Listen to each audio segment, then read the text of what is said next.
Donc, nous avons créé la supraconscience pour amener une réflexion sur le monde actuel.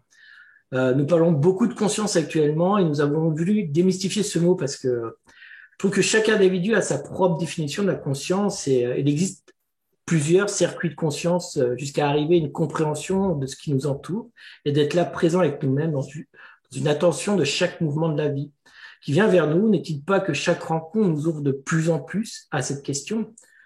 Je pense qu'elle nous entoure à chaque moment de notre vie. Plus on ouvre notre champ de vision, plus on la ressent, plus on la vit. C'est ainsi que nous avons créé Supraconscience pour que toutes ces personnes puissent échanger et partager leur approche de la compréhension de la conscience et de leur expérience de vie.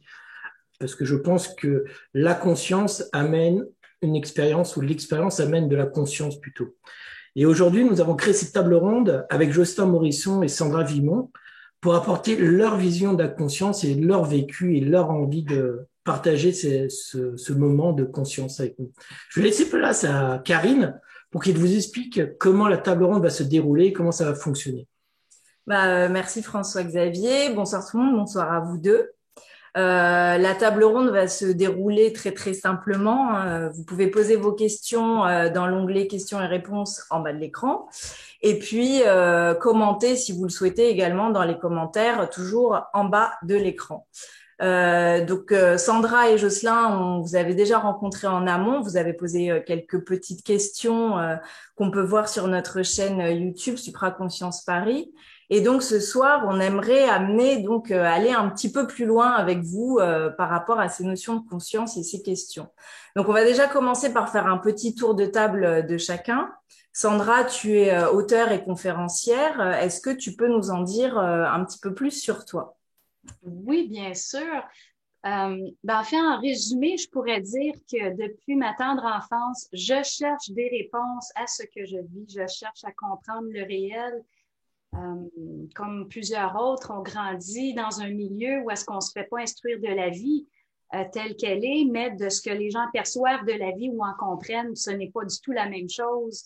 Le réel de la vie est de ce qu'on peut en percevoir en fonction de notre sensibilité, en fonction de notre expérience. Donc, je pourrais dire toute ma vie a été vraiment poussée vers ce besoin-là de comprendre. Très rapidement, je me suis vue voir dans l'invisible, voir les différents plans de conscience. Puis pour moi, on pourrait dire, c'est une révélation en soi. Je dirais oui, mais une qui en apporte beaucoup d'autres. C'est-à-dire qu'une fois qu'on voit l'invisible, après, on est intéressé à savoir, mais pourquoi est-ce que moi je vois? Qu'est-ce que je peux comprendre dans ce que je vois? Donc, pour moi, voir était une porte d'entrée, mais à quelque chose de vraiment plus grand que j'avais besoin d'aller beaucoup, beaucoup plus loin. Puis au début des années 2000, j'ai découvert justement le réel de la conscience dans lequel j'ai exploré, j'ai étudié beaucoup. Puis aujourd'hui, je me retrouve dans une situation dans laquelle je comprends le réel, tous les rouages occultes de la conscience, de l'ego, de l'âme, de l'esprit, la pensée. Alors, je suis devenue spécialiste là, de cette science parce que c'est vraiment une science. C'est pas juste quelque chose de vague, de à peu près. Il y a une science qui existe, puis moi, c'est vraiment ça qui m'intéresse. Donc, que je transmets et dans mes formations, dans mon livre qui s'appelle Entrer dans le réel, que j'ai mis ici. Donc, en fait, c'est mon travail à temps plein, l'exploration et la diffusion du réel de la conscience humaine. D'accord. Voilà. Merci. Tiens, on a aussi, hop. Ah ben oui. Et puis, donc, le deuxième livre, qui est Se souvenir de l'au-delà. Donc, Jocelyn, toi, tu es journaliste scientifique, auteur donc de cet ouvrage qui fait suite à Se souvenir du futur, qui est coécrit avec Romuald de Le Terrier. Et puis, tu es aussi rédacteur en chef de la revue Native. Même question, est-ce que tu peux nous en dire un petit peu plus sur toi? Avec plaisir. Bonsoir à tous, merci de m'avoir invité. Alors, moi je suis journaliste de formation. J'ai fait des études de sciences avant de faire des études de journalisme, donc j'étais très, très cartésien, comme on dit, plutôt rationaliste. J'avais rejeté tout ce qui était spiritualité un peu dans le domaine des superstitions, des croyances. Et quand j'ai commencé à travailler comme journaliste, j'ai découvert le phénomène des expériences de mort imminente. Je travaillais comme journaliste dans le monde de la santé. Et puis, en découvrant les expériences de mort imminente à partir d'un bouquin, j'étais vraiment frappé, bouleversé par les témoignages, plus que par les analyses en fait des chercheurs. C'est surtout les témoignages qui m'ont frappé et je pense que ça a réveillé des choses que j'avais vécues dans l'enfance, hein, parce que ça m'a réveillé des souvenirs de rêves particuliers. Je faisais beaucoup de rêves lucides en fait quand j'étais petit. Et puis j'ai eu aussi des expériences à l'adolescence que je n'expliquais pas et que j'avais rejetées, des sorties de corps spontanées, des choses pas du tout contrôlées, hein, pas des grandes choses spectaculaires, mais des choses étranges pour lesquelles j'avais pas d'explication, j'avais pas de grille de lecture. Il n'y avait pas d'intérêt pour ça dans ma famille proche et tout ça, donc c'était quelque chose que j'avais complètement occulté, comme on dit, hein. Et puis, à partir de là, je me suis dit qu'il y avait quelque chose à creuser, quoi, effectivement. Et donc là, je me suis mis à rencontrer des gens. En étant journaliste, ça me permettait d'avoir accès à des chercheurs, à des auteurs, etc. Et donc, je me suis renseigné de plus en plus. Et puis, petit à petit, je me suis mis à écrire sur ce thème de la spiritualité en gardant un pied dans la science, je dirais, parce que c'est important pour moi de ne pas exclure les domaines, mais d'essayer de rassembler tout ça. Et donc aujourd'hui, je suis à la fois journaliste et auteur et traducteur dans ces domaines qui font le lien entre la science, la spiritualité et la philosophie, je dirais. Donc voilà, j'ai écrit une dizaine de bouquins, j'en ai traduit une dizaine aussi de l'anglais. Et j'ai eu la chance de rencontrer voilà, des auteurs intéressants, importants au plan international, comme Raymond Moody et Ben Alexander. Donc je garde toujours cet intérêt profond pour l'expérience de mort imminente, mais ça m'a amené en fait à tous les autres phénomènes inexpliqués, quoi.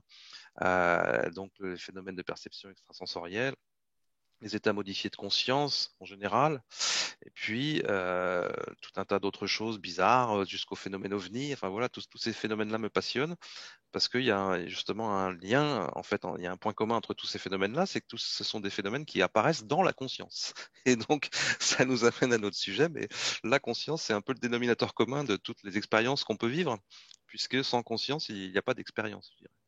Donc, effectivement, depuis un an, je suis rédacteur en chef d'une revue qui s'intéresse au peuple racine, peuple premier, Première Nation, etc., qui s'appelle Native.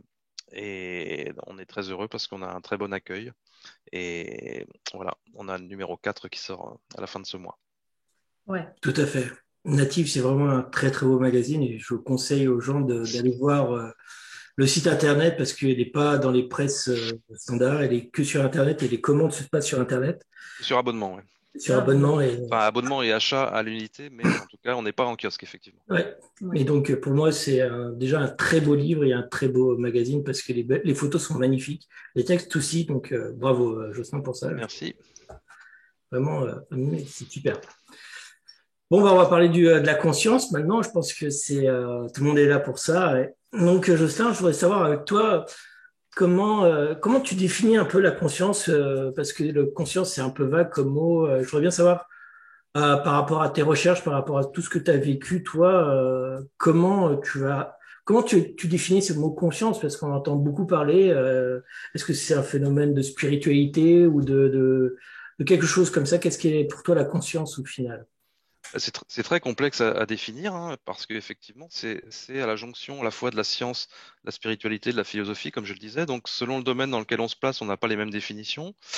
Euh, pour synthétiser tout ça, moi, je dirais que la conscience, c'est ce qui nous permet d'être présent au monde, c'est-à-dire d'avoir une expérience de la réalité autour de nous. S'il n'y a pas conscience, il n'y a pas d'expérience, il n'y a pas de réel, il n'y a rien. Donc, à la fois la conscience ordinaire et puis la conscience dans ces états dits modifiés, élargis, etc. Sans conscience, on n'a pas du tout d'expérience. Donc la conscience, c'est ce qui nous permet d'avoir voilà, une expérience du monde, une expérience du réel autour de nous. Après, il est clair qu'à l'heure actuelle, dans le monde scientifique, pour la majorité des scientifiques, la conscience, c'est le résultat de l'activité du cerveau. C'est ce que fait le cerveau. Voilà. Donc le problème, c'est que depuis des décennies, il y a cette position dite matérialiste, hein, on n'a pas d'explication sur la façon dont le cerveau, en quelque sorte, permettrait ou produirait même la conscience. Il n'y a pas du tout de modèle, quoi. Et il faut dire d'ailleurs qu'il y a une grande scientifique, par exemple, de Oxford, je crois, Susan Greenfield, qui a dit que le passage de l'activité des neurones à la conscience, c'est comme le changement de l'eau en vin. C'est-à-dire que c'est un pur miracle, quoi, comme dans la Bible, hein. C'est un miracle. Ils ne savent pas du tout comment ça peut se produire. Donc ça reste un immense mystère scientifique aujourd'hui. Et c'est certainement une piste pour dire que peut-être la piste, enfin, la façon de raisonner, le modèle n'est pas le bon. C'est probablement que ce n'est pas le cerveau qui produit la conscience, mais que la conscience est déjà là, existe déjà comme une espèce de substance fondamentale de l'univers, la base même de toute la réalité, comme on dit dans toutes les traditions spirituelles du monde, hein, et que le cerveau en fait ne fait que capter ça et filtrer ça et puis nous permettre d'avoir cette expérience à nous dans la matière, quoi. Donc c'est beaucoup plus logique et il y a de plus en plus heureusement de chercheurs aussi et même de philosophes qui essayent de penser les choses de cette façon-là, quoi, que le cerveau en fait serait pas un producteur de la conscience mais plutôt un capteur, un transmetteur, un émetteur-récepteur ou quelque chose comme ça. Et donc ça transforme les choses. Mais il faut aussi voir ce que dit la philosophie, parce que la philosophie s'intéresse à la conscience depuis toujours, sans utiliser ce mot-là, en fait. On parlait avant plutôt de l'esprit, quoi, de qu'est-ce que c'était que l'activité de l'activité de l'esprit. Le mot conscience est utilisé très récemment, en fait, en philosophie. Ça date du XVIIe, je crois, XVIIe siècle ou quelque chose comme ça, hein. Donc il n'y avait pas cette notion de conscience. Donc le mot conscience est utilisé parce que c'est un peu neutre aussi par rapport au concept d'esprit qui peut avoir une connotation religieuse, par rapport à la notion d'âme qui, elle, est très connotée religion aussi.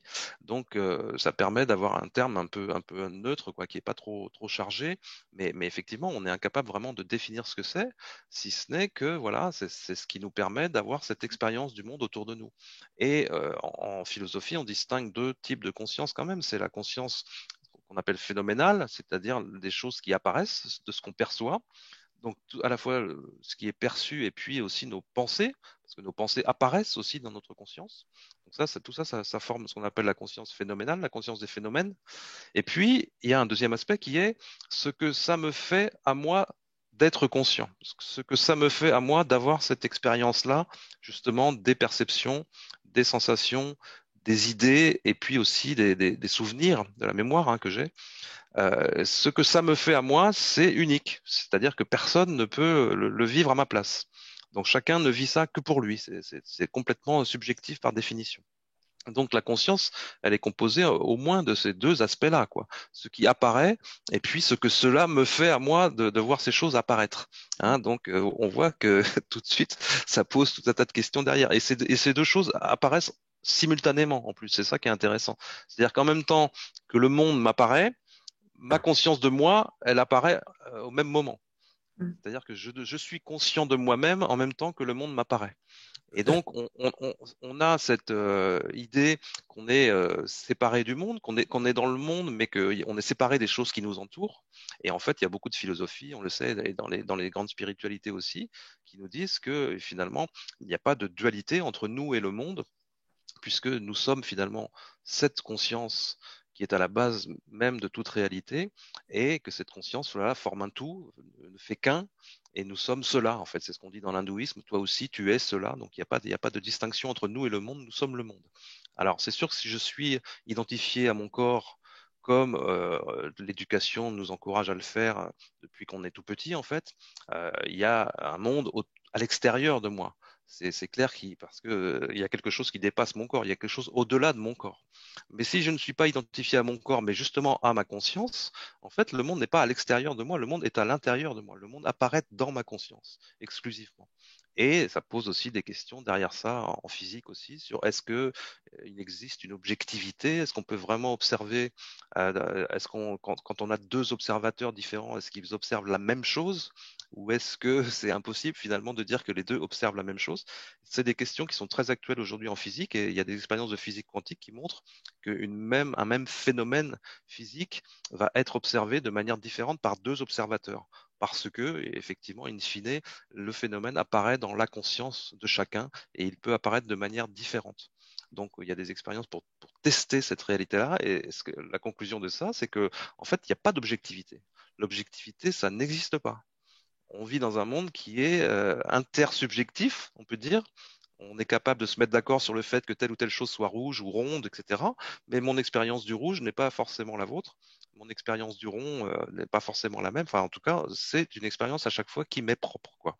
Donc, comme la science est construite sur le postulat de l'objectivité, ça pose beaucoup de problèmes aujourd'hui de savoir si vraiment il y a un monde objectif autour de nous, quoi. Voilà. Donc, en préambule, je pourrais dire ça. Ça fait déjà beaucoup de choses. Mais... C'est ça, beaucoup de choses à intégrer. Mais c'est tout à fait ça. Chacun a sa propre expérience de la conscience au final. Il n'y a pas une règle pour moi, il n'y a pas une règle définie. C'est un sujet qui est très vaste en fait, qui est. Et là, je ne parle que de la conscience ordinaire, c'est-à-dire Ouais, des états ordinaires, dits ordinaires de conscience, l'état de veille. Hein. Je c'est ne ça. parle même pas des états modifiés de conscience, qui est Conscience encore. un Hein. autre domaine. Donc, je voudrais bien savoir, Sandra, maintenant, pour toi, qu'est-ce qui est aussi cette question, parce qu'on parle de la conscience, pour toi, qu'est-ce qui est la conscience, ou comment tu te situes par rapport à tout ça? Par rapport à ton expérience, parce que il y a eu vraiment un moment donné dans ta vie où tu as eu vraiment aussi une descente de conscience, on peut dire ça, où d'un coup ça t'a ouvert à d'autres portes, d'autres accès, etc. Donc, je voudrais bien savoir ton point de vue. Oui, en fait, je pourrais vous donner ma définition de la conscience. Euh, donc, pour moi, la conscience, ben, ça correspond à la capacité de l'énergie de se savoir à travers l'expérience de la forme. Très simple. La conscience, peu importe sur quel plan elle se situe, cette définition-là correspond parfaitement. Alors, donc, l'énergie se sait, donc apprend à se savoir à travers la forme. Qu'est-ce que c'est la forme? La forme, par rapport à la conscience serait le yang. Si on voit notre petit symbole chinois, la conscience, c'est le yang. Puis ensuite, la forme serait le yin. Donc, ce sont vraiment deux aspects connexes qui ne sont pas détachables. C'est toujours ensemble, les Chinois l'ont bien compris, par le petit symbole yin-yang que l'on connaît tous. Alors, la forme, qu'est-ce que c'est? Mais c'est le corps, mais on pourrait dire les corps physiques et subtils.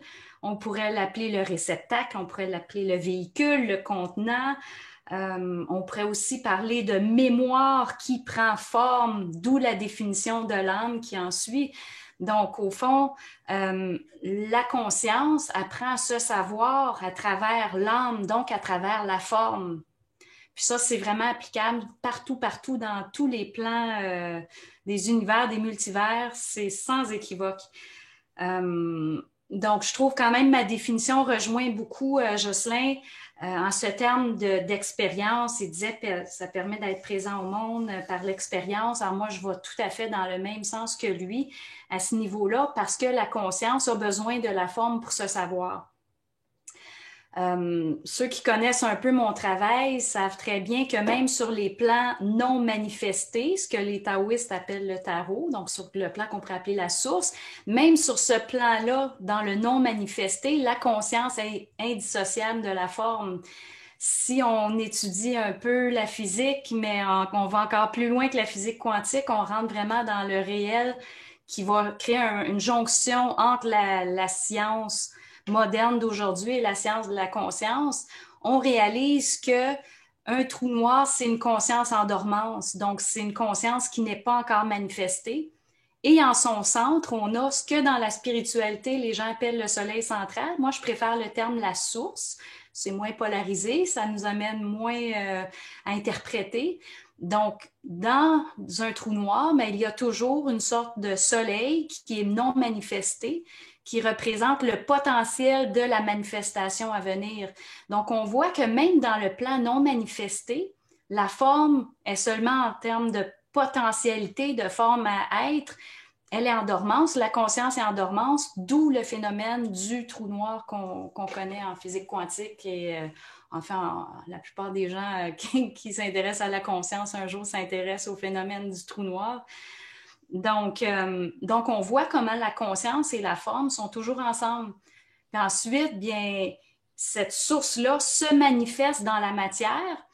Alors, on se retrouve justement avec une conscience sur le plan que j'appelle supramental. Alors, pour ceux qui connaissent pas du tout mon travail, sur ce plan-là, ben, on pourrait dire, on parle de conscience solaire. Donc, notre conscience provient non pas du singe, mais provient du soleil. Le singe, ça fait partie d'une génétique physique où est-ce qu'il y a eu beaucoup de mélange, ça c'est complètement normal. Mais au niveau, parce que notre corps et la conscience, on est comme, encore une fois, c'est le yin, c'est le yang. Alors, on nous a enseigné qu'on venait du singe, mais finalement, on nous parle juste du corps. On ne nous parle pas de conscience. Donc, la conscience est solaire.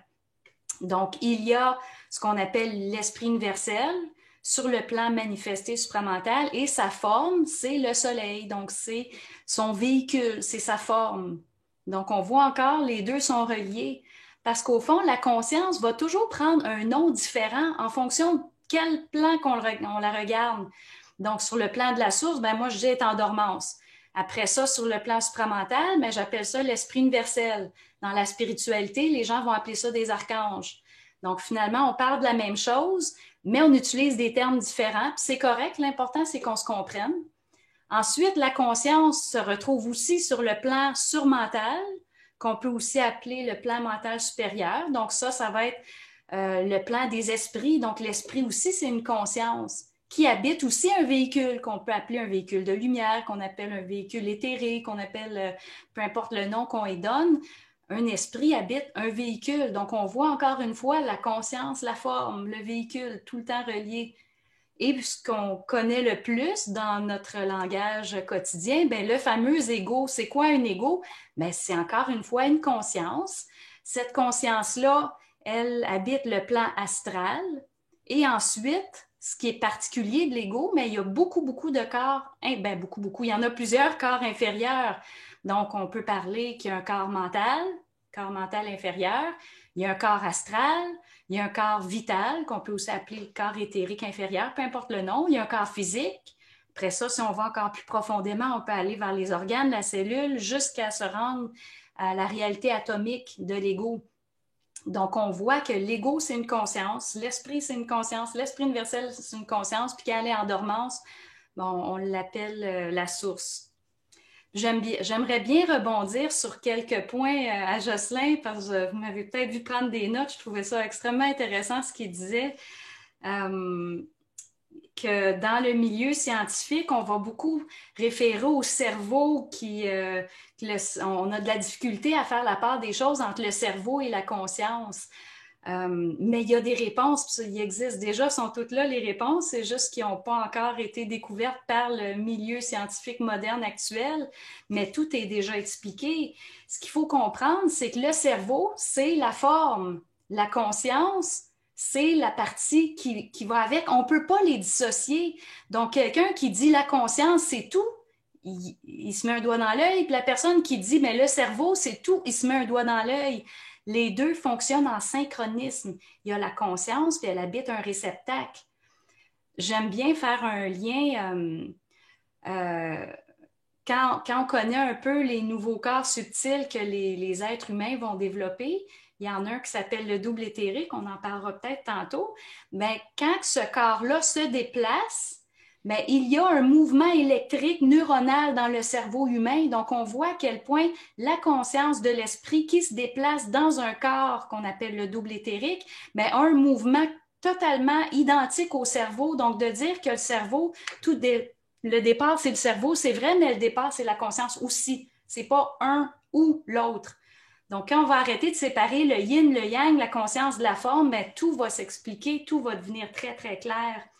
Parce qu'évidemment, c'est vraiment un problème de vouloir toujours partir d'un concept puis d'oublier, c'est comme dire une médaille, mais qui a juste un côté, on ne va jamais voir de l'autre côté. Donc là, on se retrouve avec toutes sortes d'écoles de pensée qui se contredisent, mais au fond, on n'a jamais regardé le plan d'ensemble. Donc, c'est un peu ça le problème. C'est que, en fait, même Jocelyn, il parle beaucoup de conscience. Il a dit, il y a qu'une sorte de il y a une conscience et après, il y a encore plein d'autres états de conscience qu'il n'a pas décrit, qu'il a un peu parlé, comme quoi il y a des états de conscience modifiés, etc. Donc, c'est aussi la même idée comme quoi il y a une conscience de l'esprit, une conscience aussi de plusieurs consciences. Je ne sais pas ce que tu en penses, Jocelyn, si tu, de ton, par rapport à ce que Sandra a parlé, qu'est-ce que toi tu penses?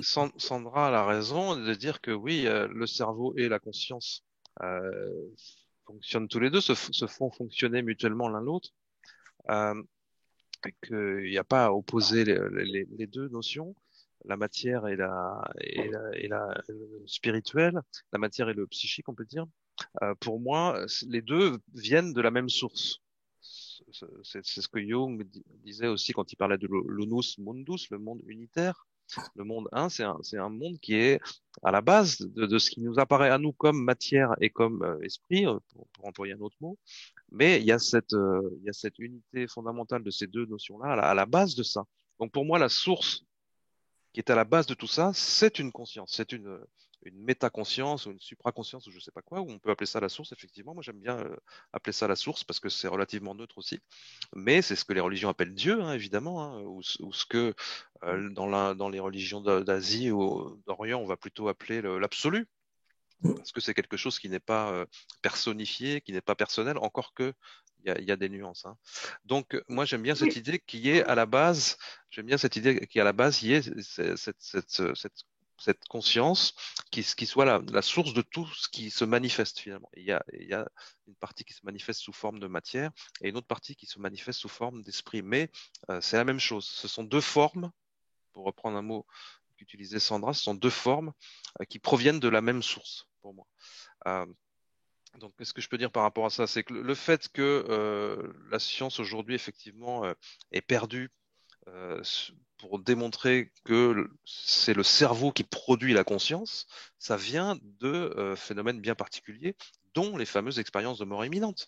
Parce qu'on a des cas où on a des gens qui sont conscients, qui rapportent des états de conscience, qui rapportent des souvenirs, alors que leur cerveau ne fonctionnait pas. En tout cas, il fonctionnait très très mal. Mais il y a des cas où il fonctionnait pas du tout. Je veux dire, on est des gens qui étaient en état de mort clinique, etc. Des gens dont le cœur s'était arrêté, donc le cerveau n'était plus irrigué, etc. Donc au mieux, ils auraient dû avoir une conscience très très confuse, peut-être quelques vagues bribes de conscience, mais ils ramènent une conscience ultra lucide, extra lucide, avec beaucoup plus d'informations qu'en temps normal. Donc bien sûr, c'est complètement contre-intuitif par rapport au modèle selon lequel c'est le cerveau, c'est l'activité du cerveau qui génère cette conscience. Donc les gros problèmes dans le modèle matérialiste actuel, ils viennent de ça, ils viennent de ces phénomènes-là. Je cite les expériences de mort imminente, mais les expériences de sortie du corps en général, et puis tout ce qui va relever de la perception extrasensorielle aussi, et puis les expériences psychédéliques. On voit qu'il y a une expérience sous l'effet de substances psychédéliques, que moi j'appelle des expériences visionnaires et non pas des expériences hallucinogènes, hein, notamment qu'on retrouve dans tous les chamanismes, etc., où on voit qu'il y a une expérience beaucoup plus riche qu'en temps normal, alors que l'activité du cerveau est réduite là aussi. Donc c'est pareil, c'est complètement illogique. On devrait s'attendre à ce qu'une activité mentale très très riche soit corrélée avec une activité cérébrale très très riche. Or, c'est pas le cas. Dans le cas des expériences de mort imminente ou dans le cas d'expériences psychédéliques, par exemple, c'est le contraire. Donc, on voit bien qu'il est beaucoup plus logique de proposer un modèle dans lequel c'est la conscience en fait qui active le cerveau, qui est à l'origine de l'activité du cerveau et non pas l'inverse. Et Est-ce que je peux me lancer là-dessus? vas-y. Parce que moi, je maintiens que c'est vraiment les deux. Parce que qu'est-ce qui explique, disons, dans des cas de mort imminente, que la personne peut avoir un cerveau qui n'est plus actif, on pourrait même parler de décès clinique. Qu'est-ce qui arrive? C'est qu'on oublie qu'on n'a pas juste un corps physique, on a plein de corps subtils. Alors, la personne qui a ce qu'on appelle une mort clinique, on parle juste du corps physique, là, qui a un décès clinique temporaire. Donc, au fond, cette conscience-là continue, elle ne se ramasse pas dans le néant, elle est encore dans ses corps subtils. Donc, la conscience, elle continue, alors elle continue à aller chercher de l'information en fonction de ses sens, de sa sensorialité qui est multidimensionnelle. Parce qu'on a tendance à mettre tout noir ou blanc, on dit, bon, ben le corps, c'est le corps physique, mais on oublie qu'on a des corps subtils qui continuent. Lors du décès, quelqu'un décède, on oublie la mort clinique, une personne décède, ben sa conscience ne se retrouve pas dans le néant, elle continue sur le plan astral de la conscience, elle continue à avoir des perceptions, elle continue à recevoir des informations. Donc, on voit comment que ça fonctionne parfaitement bien. Je n'ai pas besoin de corps physique pour être consciente. Donc, si j'ai un corps physique, ben, ma conscience oui, travailler avec mon cerveau, mes neurones, mes cellules dans tout mon corps. Mais si je n'ai pas de corps physique, c'est aussi parfait. Je ne vais pas arrêter de capter, de percevoir, de savoir la vie, étant donné que la conscience marche avec la forme. Donc, je dirais, il y a beaucoup de personnes qui ont l'impression que la mort est une finalité, tu sais, puis qu'après, il n'y a plus rien, d'où toutes les peurs de la mort. Les gens ont peur de la mort comme c'est pas possible. D'où tous les mécanismes psychologiques de défense, les réflexes psychologiques, quand au fond, la conscience est continue, peu importe sur quel plan elle continue. Elle peut continuer en astral, ce qu'on voit en général, mais elle peut continuer sur d'autres plans de conscience. Tout dépend des corps qu'on a, des corps subtils. Si j'ai un corps sur le plan surmental, ben ma conscience va se poursuivre sur le plan surmental à mon décès. Si j'ai un corps sur le plan supramental, que j'appelle couple cosmique ou corps supramental, ben, ma conscience va poursuivre sur ce plan-là. Donc, il faut arrêter de voir le corps physique comme une finalité, parce que sinon, on est toujours pris à choisir entre le corps et la conscience. Mais les deux fonctionnent ensemble et sont indissociables sur tous les plans. Je suis d'accord avec ce que dit Oui. Sandra. Hein. Je ne crois pas avoir dit le contraire. Hein. Non, parce qu'en plus. Mais moi, je rebondis. Ouais, elle rebondissait, mais justement, ce fait de voir la mort comme une finalité, mais il y a beaucoup dans plusieurs spiritualités, la mort n'est pas une finalité. C'est pour ça qu'on parle aussi de résurrection, enfin pas de résurrection, d'avoir plus de réincarnation. Merci. De réincarnation. Et justement, alors moi j'ai une question. Est-ce que la conscience c'est de la spiritualité ou est-ce que c'est deux choses différentes pour toi, Jocelyn, par exemple?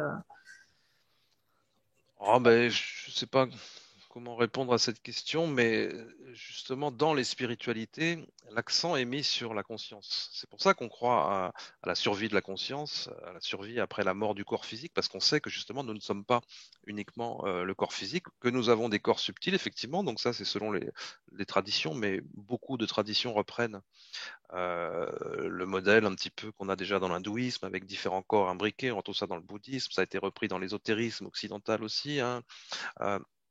Donc il y a beaucoup de traditions, même chez les peuples premiers aussi, dans lesquels on a différents corps imbriqués. Donc bien sûr, pour eux, nous ne sommes pas que le corps physique, en tout cas, ça c'est sûr. Et dans toutes ces traditions-là, par conséquent, quand le corps physique s'arrête, la vie peut continuer. L'existence, en tout cas, l'existence continue. Parce qu'il faut faire attention aux mots qu'on emploie. Quand on parle de vie après la mort, c'est une contradiction dans les termes, puisque la mort, c'est la fin de la vie. Donc moi, je préfère parler d'existence, de continuité de l'existence, effectivement, et c'est une existence de la conscience qui se poursuit, y compris, effectivement, à travers des corps subtils, parce qu'à chaque corps est associé une conscience. Donc, l'intérêt qu'on peut avoir pour la conscience, le fait de développer cette introspection, la méditation, ou toutes sortes de pratiques qui mettent l'accent sur la conscience, ça amène à la spiritualité, forcément. Puisque la spiritualité, c'est la vie de l'esprit, quoi. C'est l'idée que justement, nous sommes plus que le corps physique. Donc nécessairement, dès qu'on creuse la question de la conscience, pour moi, on arrive dans la spiritualité. Et c'est pour ça que d'ailleurs, moi, je me suis intéressé aux phénomènes inexpliqués comme la voyance, la télépathie, tout ce qui était même psychokinèse et tous ces phénomènes-là. Et je vois beaucoup de gens, en fait, qui essayent d'expliquer ça par des expériences, par des modèles physiques, scientifiques, etc. Et qui refusent finalement de faire le lien avec la spiritualité. Et là, moi, c'est quelque chose que je comprends pas. Parce que dans toutes les spiritualités, ces phénomènes-là font partie des choses ordinaires en fait. Dans l'hindouisme, on appelle ça des siddhis. Ce sont les manifestations extraordinaires de l'esprit, les siddhis. Donc, ce sont les capacités de télépathie, les capacités de clairvoyance, les capacités voilà, de communiquer par la pensée ou même de faire bouger des objets ou ce genre de choses. Hein. Mais dans les grands courants spirituels, et on retrouve ça aussi dans les religions monothéistes, hein, ces manifestations-là, elles sont réelles, elles existent, mais il ne faut pas s'y attarder parce que en quelque sorte, c'est une espèce, c'est quelque chose qui nous détourne de la vraie voie spirituelle, dont le but est la libération, l'éveil, le salut, etc., selon les traditions. Et ces phénomènes-là sont une sorte de distraction, en fait, sur cette voie. Donc, on dit, ça existe, c'est réel, mais il faut pas s'y intéresser. Et en tout cas, il faut voilà, laisser ça de côté, quoi, parce qu'il y a un danger, effectivement, si on se met à devenir uniquement intéressé par la clairvoyance ou ce genre de choses, on peut devenir voilà, une espèce de faux gourou ou je ne sais quoi, ou un faux prophète, hein, quelqu'un qui va s'arrêter à ses pouvoirs et qui finalement ne va pas évoluer vraiment spirituellement comme il le devrait, quoi, c'est-à-dire aller vraiment vers la libération. Donc c'est intéressant parce que dans toutes les traditions spirituelles, ces phénomènes-là font partie des choses ordinaires, quoi. Ça fait partie de la réalité ordinaire.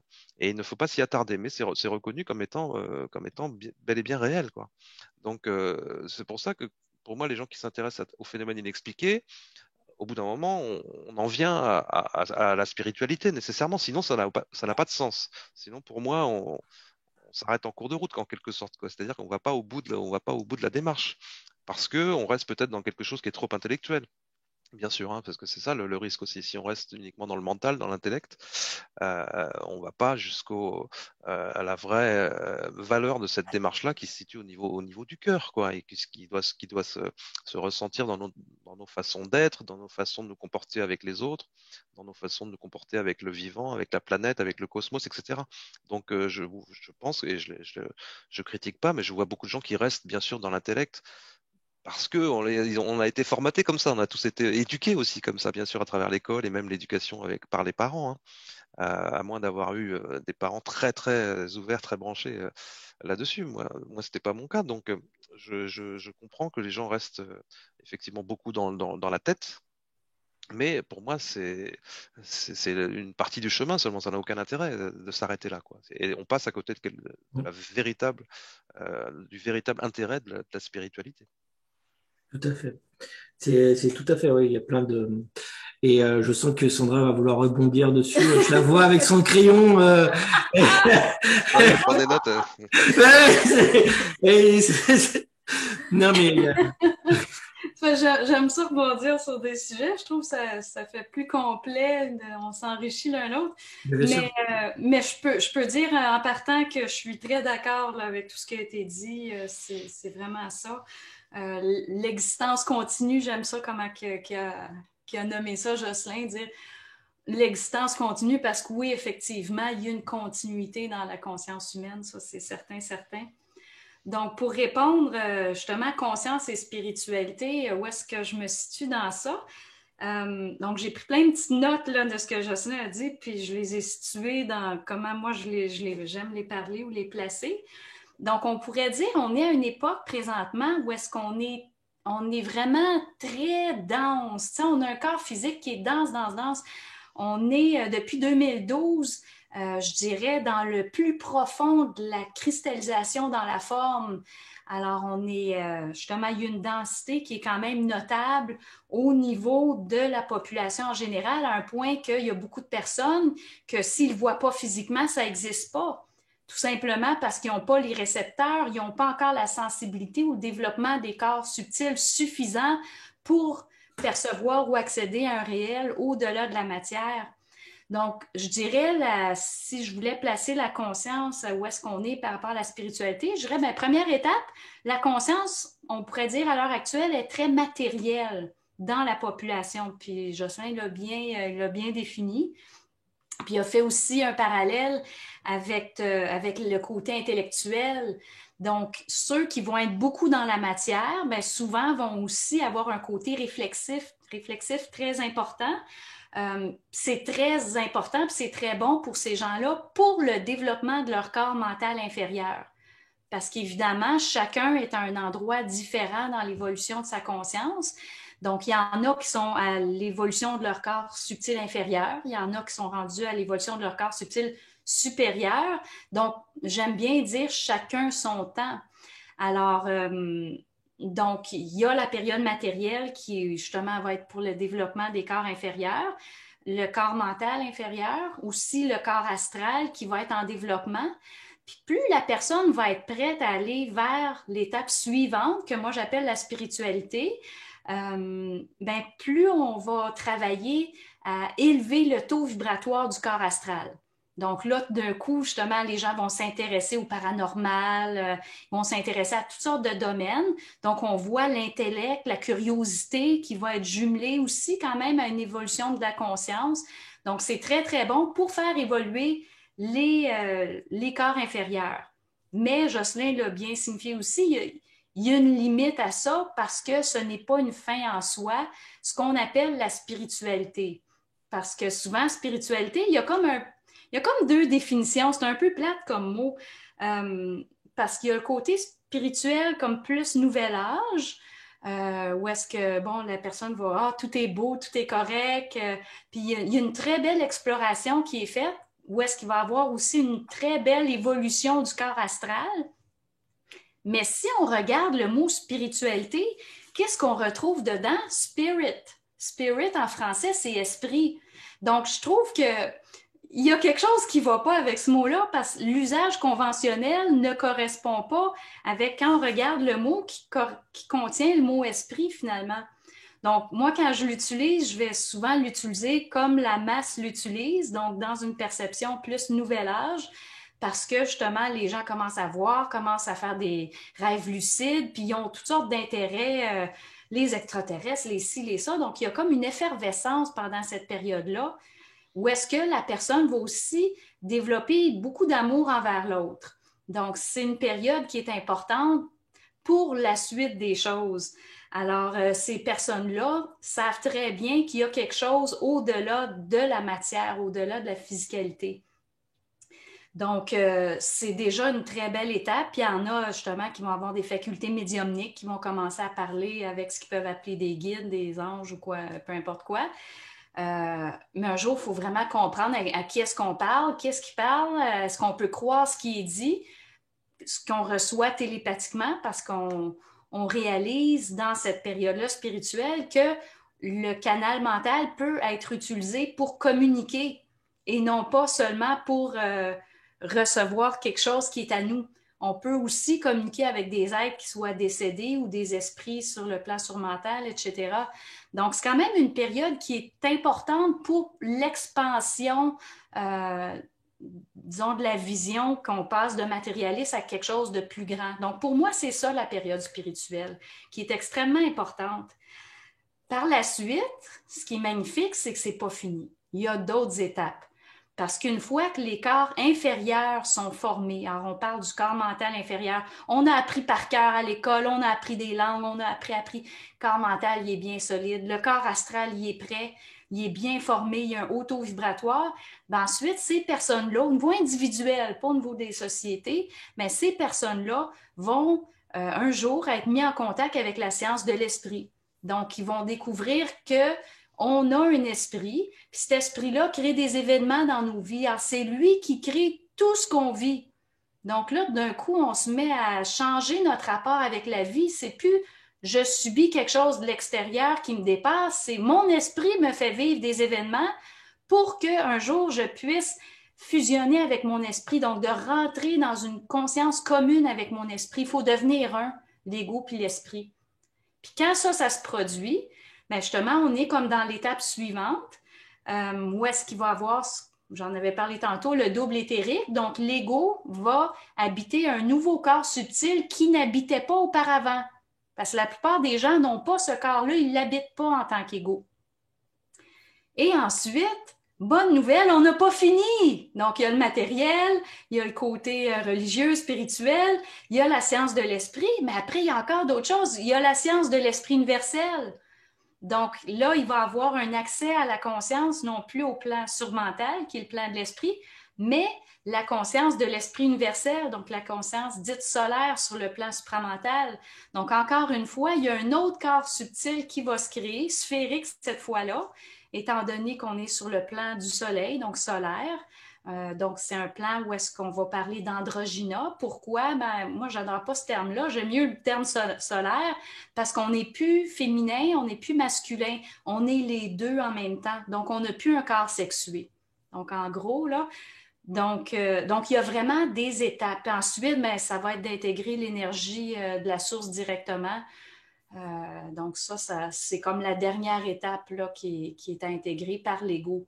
Donc, on voit comment que c'est intéressant, puis que chacun est dans une période d'intégration différente, d'où la richesse de toutes les personnes, mais d'où aussi tous les conflits, que tout le monde aimerait que l'autre soit comme eux, comprenne les choses comme eux.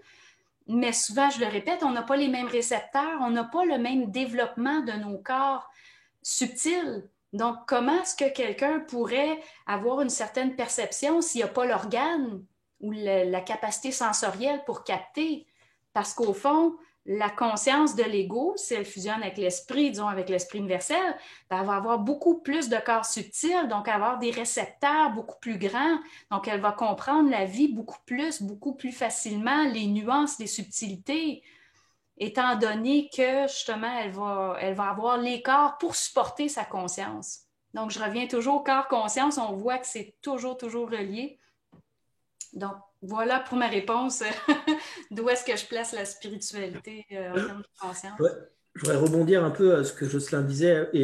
Mais moi, je pense que personnellement, c'est que quand on a été très formaté dans notre vie par rapport à l'école, par rapport à tout ça, on est vraiment dans le plan, le mental inférieur. Et d'un coup, je trouve que la plupart du temps, on a une expérience de vie, une expérience à vivre, où d'un coup, il y a tout qui s'effondre.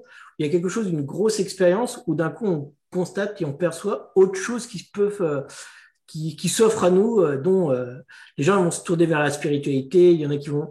Et c'est d'un coup, tous ces canaux-là vont s'ouvrir, en fait. C'est comme si... et après, il y a, comme tu disais, Justin, hein, il y a des familles où ils sont vachement cartésiens, où il y a beaucoup, c'est beaucoup fermé, où il y en a comme... Où, moi, j'étais beaucoup baigné aussi dans ce côté-là, dans l'astrologie, dans le tarot, etc. Donc, j'étais déjà dans cette dynamique-là. Mais il y en a où, d'un coup, ils ont eu une grosse expérience et qui ont permis à cette ouverture. Et je pense que de plus en plus, les gens ont de plus en plus de cette ouverture parce qu'on en parle de plus en plus aussi. Qu'avant, où c'était très fermé, où il fallait pas montrer, il fallait pas voir. Mais d'ailleurs, ça, c'est une question aussi qu'on vous avait posée à tous les deux. Est-ce que la conscience, parler de conscience, tout ça, c'est un phénomène de mode ou est-ce que d'après vous, il se passe vraiment quelque chose quoi, pour qu'on en parle autant de plus en plus en ce moment? Jocelyn, qu'est-ce que tu en penses? Euh, oui, c'est clairement plus qu'un phénomène de mode, c'est un appel des profondeurs de l'être, quoi, puisque on voit bien que le monde matérialiste dans lequel on vit, c'est une espèce de parenthèse, hein, puisque ça date de la révolution des Lumières, quoi. Bon, le fait de dire que c'est la matière qui est à la base de la réalité, qu'il n'y a que la matière qui est réelle, et que la conscience, c'est une espèce d'épiphénomène, une production de la matière. C'est très récent, en fait, dans l'histoire de l'humanité, hein. Et ce modèle-là, matérialiste, physicaliste, comme on dit, il a permis des progrès. C'est indéniable, hein. Il a permis des progrès technologiques, il a permis des progrès en médecine et en connaissances fondamentales et tout ça. Mais on voit bien que ça ne rend pas heureux pour autant, qu'on arrive au bout de ce modèle-là parce qu'on détruit la nature en même temps et que on se coupe du lien au vivant en général et on se coupe les uns des autres parce qu'on on encourage ce comportement hyper individualiste, hyper compétitif où il faut être un winner, il faut être meilleur que les autres, etc. Donc on est arrivé au bout de ce modèle-là et donc il y a ce qu'on appelle depuis quelques années déjà la quête de sens que les gens par laquelle les gens sont rattrapés. Donc ça vient, à mon avis, des profondeurs de l'être chez chacun. Et comme tu disais, François-Xavier, c'est sûr que chez chacun, ça va prendre une forme différente. Ça dépend de son parcours, de son besoin d'évolution aussi, hein, comme dit Sandra.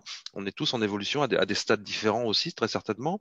Et donc, selon le besoin d'évolution où se trouve la personne, eh bien, cette personne va se mettre à vivre des synchronicités, par exemple. C'est souvent un déclencheur de, de, de voilà, d'une ouverture spirituelle, d'une démarche, d'un engagement sur une démarche spirituelle. Et j'ai interviewé récemment, j'ai eu la chance d'interviewer James Redfield, qui a écrit La prophétie des Andes. Hein. Et donc, voilà, c'est pourquoi ça a parlé à des millions de gens, ce bouquin. C'est le point de départ de La prophétie des Andes. Celestine Prophétie en anglais, hein, c'est les synchronicités. C'est les synchronicités. Et Redfield, c'était un grand lecteur de Jung, un grand amateur de Jung. Et il s'est aussi intéressé à une forme de psychanalyse qui s'appelle la psychanalyse transactionnelle. Enfin, on a parlé de toutes ces choses-là. Et voilà, les synchronicités, c'est un exemple de choses qui vont attirer l'attention des gens et qui va les amener à se dire, finalement, il y a peut-être des choses qui me font signe, peut-être que je reçois des messages de quoi? D'entités, d'anges, de mon être supérieur, de mon soi, etc. Donc là, c'est pareil, il y a toute une terminologie. On n'est pas, on peut suivre plusieurs écoles aussi dans ce domaine-là. Sandra nous dira ce qu'elle en pense. Moi, j'aime bien me référer au soi jungien parce que c'est cette idée que nous avons en nous déjà cet être-là, déjà accompli, déjà réalisé, qui existe en dehors de l'espace et du temps et qui est notre guide, en quelque sorte. Mais ça peut prendre la forme aussi d'ange. Ou je rejette pas du tout l'existence des anges, au contraire. Hein. Mais j'aime bien la notion de soi parce que ça évite de faire appel à une entité surnaturelle en quelque sorte. Donc encore une fois, c'est plus neutre. Et j'aime bien cette idée que ce guide intérieur existe déjà à l'extérieur de l'espace-temps et nous guide pour nous amener sur ce chemin de notre épanouissement, de notre croissance et de notre salut aussi, de notre éveil spirituel, parce que c'est quand même le but, évidemment. Donc chez certains, ça va être des synchronicités, chez d'autres, ça va être un accident de la vie, c'est clair. Hein, ça peut être violent, ça peut être des accidents très très très très durs au niveau physique, ça peut être un burn-out, ça peut être un accident au niveau mental, psychique. Toutes sortes de circonstances font que normalement, au bout d'un moment, enfin, en tout cas, il y a un appel. Et c'est ce qu'on appelle dans le chamanisme aussi la maladie chamanique. Quoi. Il y a des gens qui reçoivent cet appel-là en devenant gravement malades. Et c'est une épreuve initiatique, en fait, tout simplement. C'est ce qu'on appelle l'initiation aussi, encore une fois, dans d'autres traditions.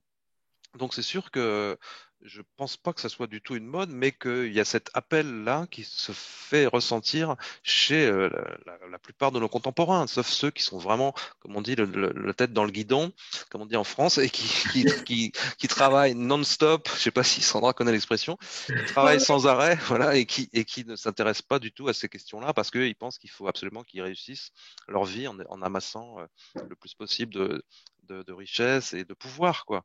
Mais sinon, chez la plupart des gens, et là, la situation qu'on vit actuellement, hein, depuis un an, là, clairement, elle est propice à ça, hein, à ces remises en question, hein, y compris chez des jeunes. Hein. Donc, non pas que ça me satisfasse, hein, bien sûr, mais bien sûr, il y a cet appel de l'être.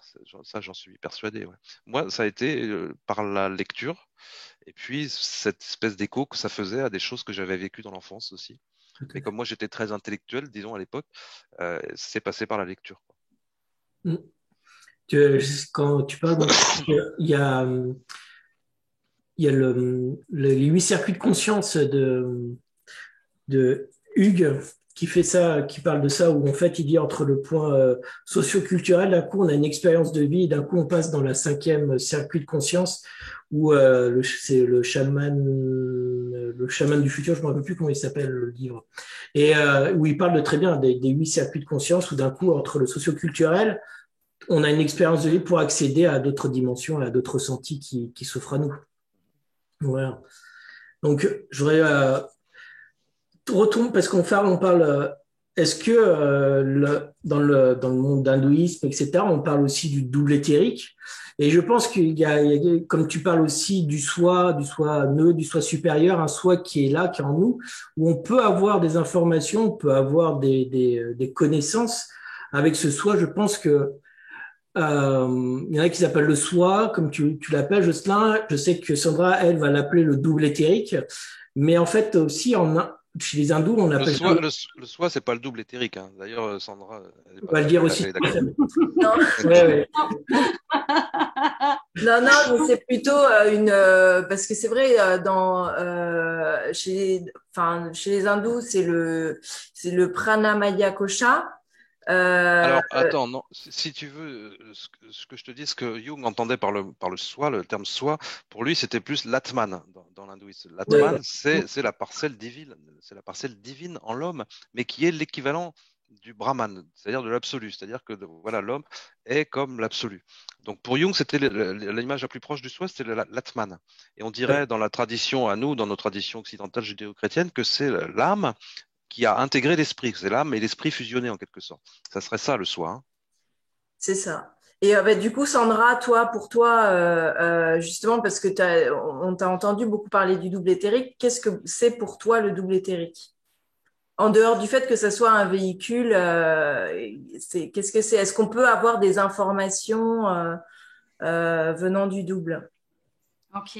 Juste pour, je réponds à ça, mais le soi, juste pour rebondir sur le soi, euh, parce qu'évidemment, c'est important cet exercice-là, parce qu'au fond, quand on parle, mais les gens doivent comprendre la vibration qu'on véhicule par nos mots. Donc, pour quelqu'un, le soi, c'est quelque chose, pour quelqu'un d'autre, c'est d'autres choses. Alors, l'important, c'est toujours être capable de définir, je trouve qu'on le fait très bien, d'être capable de définir les mots qu'on utilise pour savoir de quoi parle l'autre. Parce que moi, je peux utiliser un terme, quelqu'un d'autre utilise un autre terme, puis c'est parfait. Puis en le définissant, bien, on réalise qu'on parle de la même chose. Donc, je trouve ça très beau, ce processus-là de définir. Donc, pour moi, le soi, bien, ça va dépendre de l'ego en question. Donc, un ego qui a une conscience astrale, bien, pour lui, le soi, bien, je dirais, ça serait l'ego. Pour un ego qui a fusionné avec son esprit, bien, ça serait l'ego-esprit qui habite le double. Pour quelqu'un qui aurait fusionné avec son esprit universel, ben, le soi, ça serait un ego-esprit, esprit universel qui habite un véhicule qui est le couple cosmique sur le plan supramental. Donc, le soi, la définition du soi, à mon sens, va s'élargir, va grandir, va prendre de l'expansion en fonction de l'expansion de la conscience, en fonction d'où est-ce qu'elle est située dans son processus d'évolution. Alors, j'insère le double dans ça. Donc, qu'est-ce que c'est le double? En fait, c'est un corps de lumière qui intègre l'ego ou que crée l'ego lorsqu'il a fusionné avec son esprit.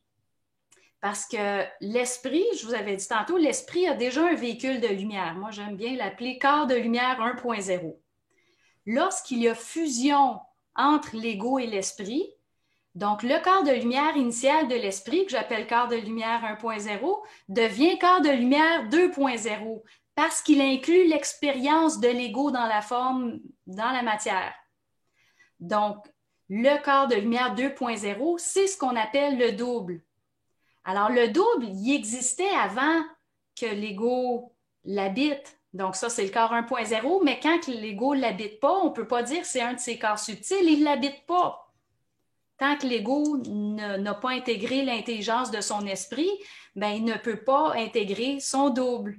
Alors, vous voyez comment je joue un peu au yo-yo avec les deux termes. Donc, tout le monde a un esprit. L'esprit de tout le monde habite un corps de lumière. Puis quand ce corps de lumière-là s'imprègne de l'expérience de l'ego dans la forme, donc il descend dans l'ego, donc il va venir chevaucher tous les corps physiques et subtils de l'ego. Mais là, il y a un nouveau corps, donc on l'appelle le double éthérique, donc l'énergie de l'esprit qui a fait expérience de l'ego devient le double. Puis ça, c'est un véhicule qui est en déplacement continu. Si on fait un parallèle, le corps astral, lui, se déplace la nuit quand on dort. Pas nécessairement la nuit si on dort le jour, mais ultimement, il va se déplacer lorsque l'ego dort. Tandis que le double, il se promène tout le temps. Il se promène. Donc, de dire que mon double me chevauche présentement, peut-être que oui, peut-être que non. Il se promène comme il veut, quand il veut. Puis plus j'ai besoin d'informations, mais plus il va se promener. Puis plus, justement, je vais pouvoir avoir de l'information parce que le déplacement de mon double sur le plan surmental va me permettre d'avoir des informations que ceux qui n'ont pas de double ne peuvent pas avoir accès. On dit, mais comment ça qu'elle sait tout ça, elle? D'où est-ce qu'elle va chercher ça? Ben, c'est le déplacement de mon double qui va chercher l'information. Mais si on ne l'a pas, le double, on n'a pas, ben on n'a pas. Donc, on va continuer à se promener avec notre corps astral la nuit puis aller chercher de l'information avec notre corps astral. Donc, vous voyez comment c'est important de parler des différents corps subtils, de parler de la multidimensionnalité de l'être humain, parce que c'est cette multidimensionnalité-là qui va définir ma conscience. Donc, ma conscience incarnée ici sur la Terre. Donc, si ma conscience est capable de sortir du temps, Jocelyn tantôt parlait d'expérience hors de l'espace-temps, ben c'est où ça, l'expérience hors espace-temps? Ben c'est le plan supramental, parce que le temps a commencé à partir du moment que l'esprit a été créé. Donc, ceux qui voient mon petit tableau derrière moi, on le voit un petit peu. Donc, l'énergie de la source s'est manifestée, c'est devenu un soleil. Comment est-ce qu'on a créé un esprit? Il y a tellement de questions, c'est important de comprendre. Ça vient d'où un esprit? Mais un esprit, ça provient de la réalité de l'esprit universel qu'on y a enlevé de la lumière. J'appelle ça de la diffraction. On y a enlevé de la lumière, donc ça l'a créé une conscience sur un plan de conscience inférieur. Ça l'a même créé le plan de conscience inférieur parce qu'il n'a pas toujours existé le plan surmental. Donc, on prend une énergie, on enlève quelque chose, on crée un plan de conscience inférieur. On se retrouve avec un esprit. C'est quoi un ego? On regarde sur le plan de l'esprit, on enlève encore de l'énergie, on retire, on diffracte. Ensuite, on se retrouve avec la réalité d'un ego sur un plan inférieur de conscience.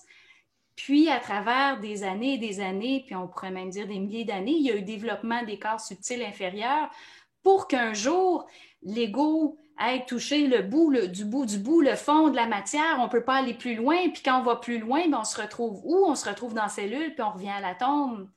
Donc, de par ce cheminement-là, ce chemin-là intérieur, on retrouve notre esprit universel et la source. Alors, Jocelyn l'a bien dit tantôt, ça se fait par l'intérieur.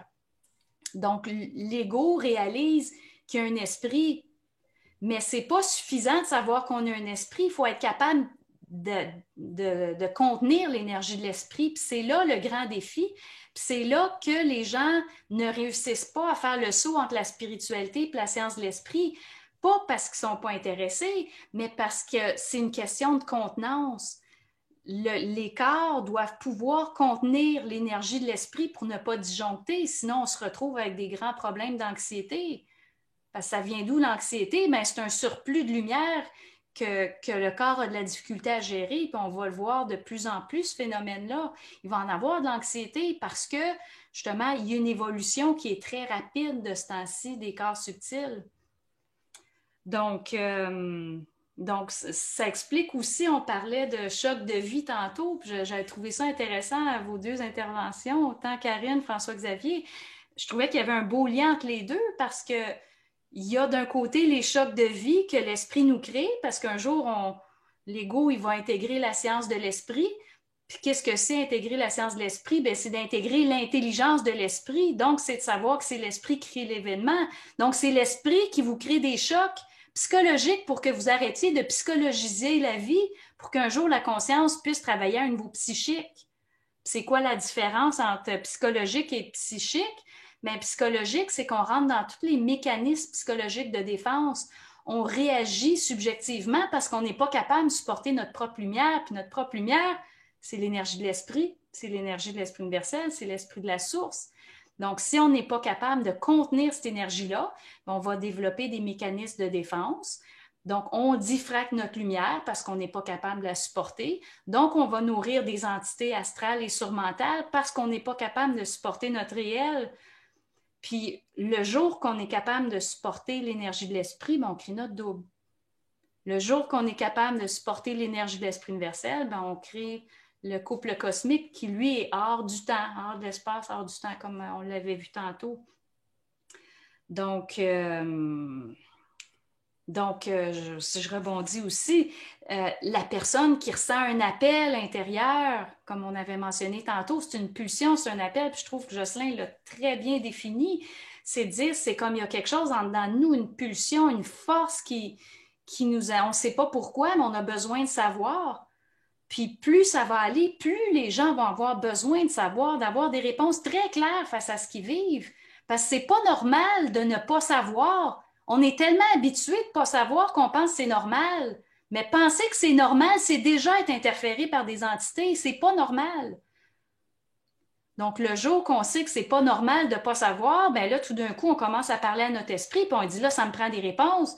Faut que tu m'expliques pourquoi je vis tel événement, puis tous les chocs de vie de merde que tu m'as fait vivre, ben, finalement, je comprends pourquoi tu me les as fait vivre, j'ai souffert, mais maintenant, je comprends la visée évolutive. Parce que, ultimement, notre esprit universel nous montre la vision de ce qu'on veut vivre.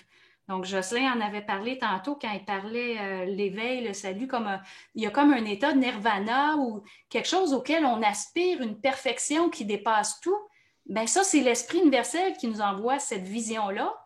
Puis après ça, notre esprit, qu'est-ce qui vient? Bien, il nous crée des événements complètement contradictoires avec ce qu'on sait qui est supposé être. Donc, ça nous crée une tension. Puis cette tension-là, bien, nous oblige un jour à regarder en haut puis dire, bien là, vous me devez des réponses. Puis on va imposer des réponses à l'esprit. Puis plus on fait ça, bien, plus on intègre l'intelligence de l'esprit, puis plus on habite notre double. Puis ensuite, ce que ça fait, une fois qu'on a un double, bien, après ça, on se rapproche de la réalité du plan supramental tranquillement. Puis une fois qu'on intègre l'énergie du plan supramental, bien, le fameux sublime, on peut le vivre à temps plein parce que ça fait partie du réel que nos corps subtils habitent. C'est plus juste quelque chose qu'on me fait vivre avec une plante, comme on mentionnait tantôt, ou avec des drogues. Tu sais, on va vivre certains états, puis là, les gens veulent les revivre, mais ils n'ont pas compris qu'ils ont vécu cette expérience-là pour voir quel état qu'ils vont vivre un jour. Mais c'est dire, il faut arrêter de provoquer artificiellement des états, puis d'arpenter notre route, puis de commencer à fusionner avec notre esprit, plutôt qu'à être dépendant des petites visions que notre esprit universel nous envoie via des phénomènes de plantes ou autres. En fait, ce que je suis en train de nous dire aussi, c'est qu'on n'a pas de libre arbitre au final. Ben non. C'est pas nous qui choisissons nos expériences, en fait. C'est l'esprit qui choisit les expériences que nous vivons. Ben oui, totalement. J'ai tellement essayé de trouver un petit point 001 de libre arbitre dans l'ego. Il n'y en a pas. Là, on dit, ouais, mais à quoi ça sert de vivre de mort? Le rôle de l'ego, c'est de faire une gestion des énergies pour ne pas diffracter ou perdre les énergies de son esprit. Donc, tout ce qu'on reçoit dans notre canal mental humain, donc on reçoit des pensées de l'esprit universel, de la source, on reçoit de l'énergie dans nos corps, bien, c'est d'être capable de les contenir et de ne pas les perdre, donc que notre énergie, notre lumière ne serve pas à nourrir des entités. Servez-vous-en plutôt pour créer vos corps subtils, vos nouveaux corps subtils qui s'en viennent. Donc, il n'y a pas de libre arbitre. Puis, j'aime beaucoup donner une petite explication. Pourquoi on a l'impression qu'on a un libre arbitre? Parce que c'est quelque chose de très dur à comprendre, cette histoire-là d'absence de libre arbitre. L'ego humain a l'impression qu'il y a un libre arbitre parce que il y a, puis là je vais revenir sur mes mots, il y a le choix de diffracter ou pas. Donc, c'est dire, il y a une possibilité de ne pas diffracter, donc de ne pas perdre sa lumière, puis une possibilité de diffracter. C'est cette possibilité-là qui crée l'illusion du libre arbitre. Mais un jour, il n'y aura plus cette possibilité-là chez l'ego. Quand il va avoir son double éthérique et son couple cosmique, il n'y aura plus la possibilité de diffracter ou pas. Il y aura un seul chemin possible, c'est la non-diffraction. Puis à partir de là, on perd complètement l'illusion du libre arbitre. Mais c'est sain de l'avoir pour un certain temps, puis c'est normal, puis faites-vous-en pas si vous dites, ben moi, je peux pas concevoir que c'est pas moi qui décide de tourner à droite. Mais il faut savoir que si vous tournez à droite, puis vous décidez de tourner à droite, c'est que votre esprit a décidé que vous tournez à droite. Mais sur une autre ligne de temps, vous tournez à gauche. Sur l'autre ligne de temps, vous ne bougez pas. Tous les possibles doivent s'actualiser. Il n'y a aucun choix. Alors, c'est comme dire, on lance de l'eau dans une rivière ou dans un parcours, puis est-ce qu'on peut dire toute l'eau va aller à droite de telle roche, l'eau va aller où est-ce qu'elle a allé naturellement, où est-ce que c'est le plus facile? C'est comme ça que ça marche, l'énergie, la lumière de la conscience. Donc, ça va toujours aller où est-ce que c'est plus facile, où est-ce que c'est plus propice. Donc, quelqu'un qui diffracte beaucoup, qui a beaucoup de mécanismes de défense, bien, naturellement, l'eau va couler là. Puis c'est pour ça qu'il y a une sorte de déprogrammation. C'est de dire, bon, bien, avant, ça allait par là, mais tranquillement, je prends conscience de mes mécanismes psychologiques, donc je défais mes anciens schémas qui nourrissaient les entités pour un jour dire, bien, cette énergie-là, c'est moi qu'il faut que ça nourrisse, pas les entités. Donc, ça nous ramène vraiment, justement, ça, j'aime beaucoup parler de ça. Je ne veux pas aller trop loin parce que j'arrêterai pas. Ouais. Mais ça nous amène dans les lignes de temps, dans les C'est ça. possibilités en fonction des différents plans. Ben justement, Jocelyn, je te vois très concentré sur ce que dit Sandra et je voudrais rebondir aussi avec toi justement sur ces lignes de temps. Toi, tu parles du point oméga de Teilhard de Chardin. Euh, Justement, voilà, comment tu vois ça par rapport à ce que dit Sandra Alors, je me sens très proche de ce que vient de dire Sandra sur le libre arbitre notamment. La notion de point oméga, bon, c'est un peu technique, hein, on en parle dans ce souvenir de l'au-delà avec Romuald parce que c'est une vision qu'a eu Teilhard de Chardin, qui était à la fois un scientifique et un prêtre aussi, un jésuite, et qui disait que le point oméga, c'était justement l'espèce d'attracteur universel en fait qui attirait à lui l'évolution des consciences individuelles et pour former une conscience collective qu'il appelait la noosphère, donc la noosphère puisque nous, en grec, c'est l'esprit. Donc, il disait que toutes les consciences individuelles étaient amenées à fusionner et qu'il y avait ce qui attirait cette évolution-là, c'est ce qu'il a appelé le point oméga, mais qui était pour lui assimilé au Christ cosmique, quoi, à la conscience christique. Donc, ça restait quand même religieux en quelque sorte. Euh, donc oui, je crois qu'il y a cette espèce d'attracteur qui nous attire vers la source parce que moi j'aime beaucoup le schéma qu'a Sandra derrière elle parce que moi j'y vois justement en fait le cycle de l'incarnation et de l'évolution de la conscience qu'on retrouve dans la gnose par exemple. Hein, et qu'on retrouve dans d'autres traditions aussi. Moi, je me suis un peu intéressé à la gnose. Dans la gnose, il y a cette notion de source qui est l'équivalent donc de la source, ça serait ce qu'on appelle le plérôme. Le plérôme dans la gnose, c'est quelque chose qui est à la fois un néant et une totalité. Donc, on est dans le paradoxe. Pourquoi c'est un néant? Parce que ça contient tout, donc ça contient tous les contraires, et tous les contraires s'annulent. Donc, ça devient un néant. Vous voyez là un peu le raisonnement. Donc, c'est à la fois une totalité et à la fois un néant. Donc, c'est pas un vide. En tout cas, c'est pas un vide dans lequel il n'y a rien, quoi. C'est donc un néant et une totalité parce que ça contient tout et ça contient toutes les potentialités. Et donc dans la philosophie gnostique, à partir de ce plérôme, effectivement, des consciences vont se former en sortant de cette totalité. Donc ça rejoint un peu ce que disait Sandra, mais c'est l'idée qu'il y a un processus de différenciation.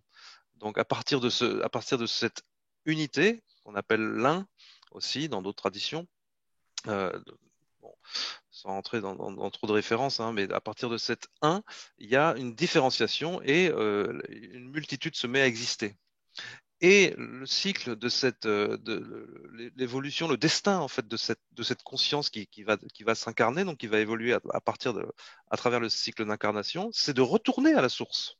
Donc c'est de faire cette boucle-là. Et c'est ça l'éveil spirituel et ce qu'on disait sur l'appel intérieur, etc. Le but, on s'incarne, on vient dans le corps, on s'est différencié, mais une fois qu'on a cet appel, cette prise de conscience, on doit se dédifférencier pour retourner à l'unité. Et on peut faire ça de son vivant. Et quand on fait ça de son vivant, c'est ce qu'on appelle l'éveil spirituel dans les traditions, notamment d'Orient. Bon, ou alors la transfiguration dans les ésotérismes. Enfin, il y a plein de mots. Donc on peut vivre ça, y compris de son vivant dans son corps, quoi. Hein. Mais en tout cas, le but, c'est ça.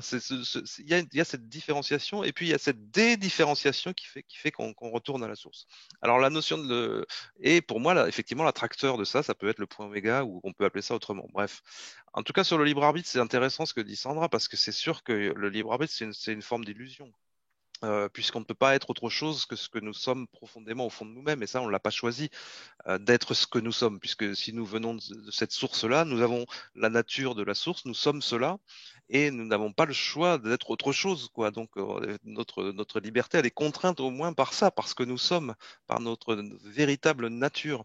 Donc on a quand même des choix relatifs, une liberté de choix, je dirais, euh, quand même, et c'est pour ça que je suis pas complètement opposé à la notion de développement personnel, même si pour moi c'est quand même limité, puisque ce qu'il faut développer, c'est ce qui est au-delà de la personne, hein. Donc moi, je vais bien parler de développement transpersonnel, mais je suis pas complètement opposé à la notion de développement personnel, parce que c'est déjà bien si on devient meilleur en tant que personne.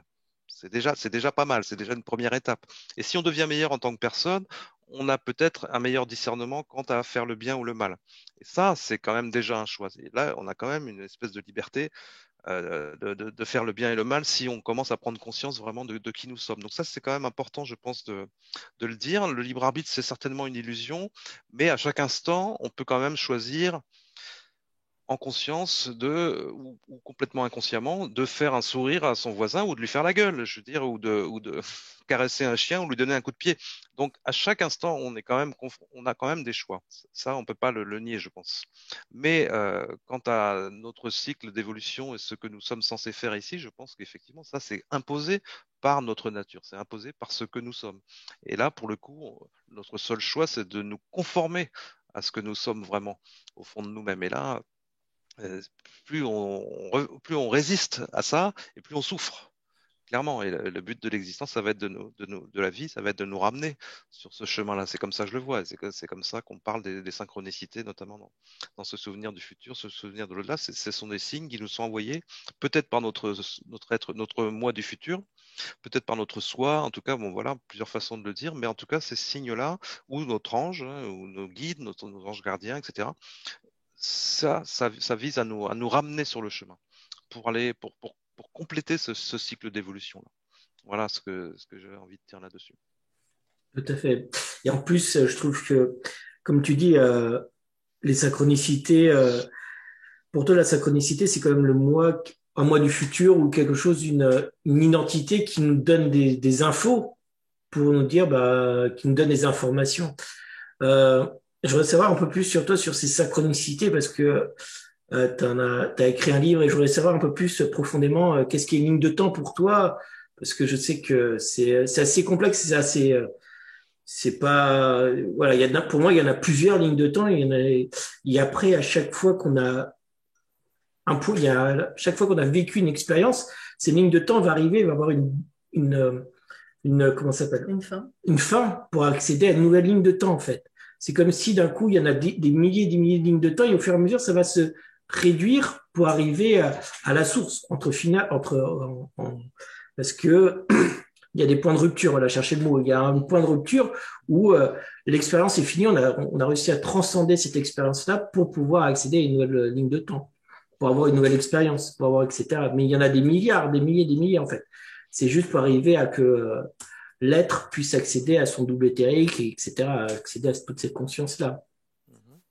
Euh, donc, je voulais savoir à peu près, pour rebondir, je sens que Sandra est aussi derrière, mais je voudrais bien avoir ton point de vue sur ces lignes de temps, qu'est-ce que ça correspond pour toi, parce que je trouve que c'est important aussi de clarifier tout ça, quoi. Je pense que tout est relié, en fait. Et c'est ça qui est magnifique, en fait. Bah, la notion de ligne de temps, moi, ça me parle, oui, c'est sûr, puisqu'on s'appuie là-dessus dans nos Ben, deux livres où on parle de synchronicité. Je pense que au moment présent, on est sur un point.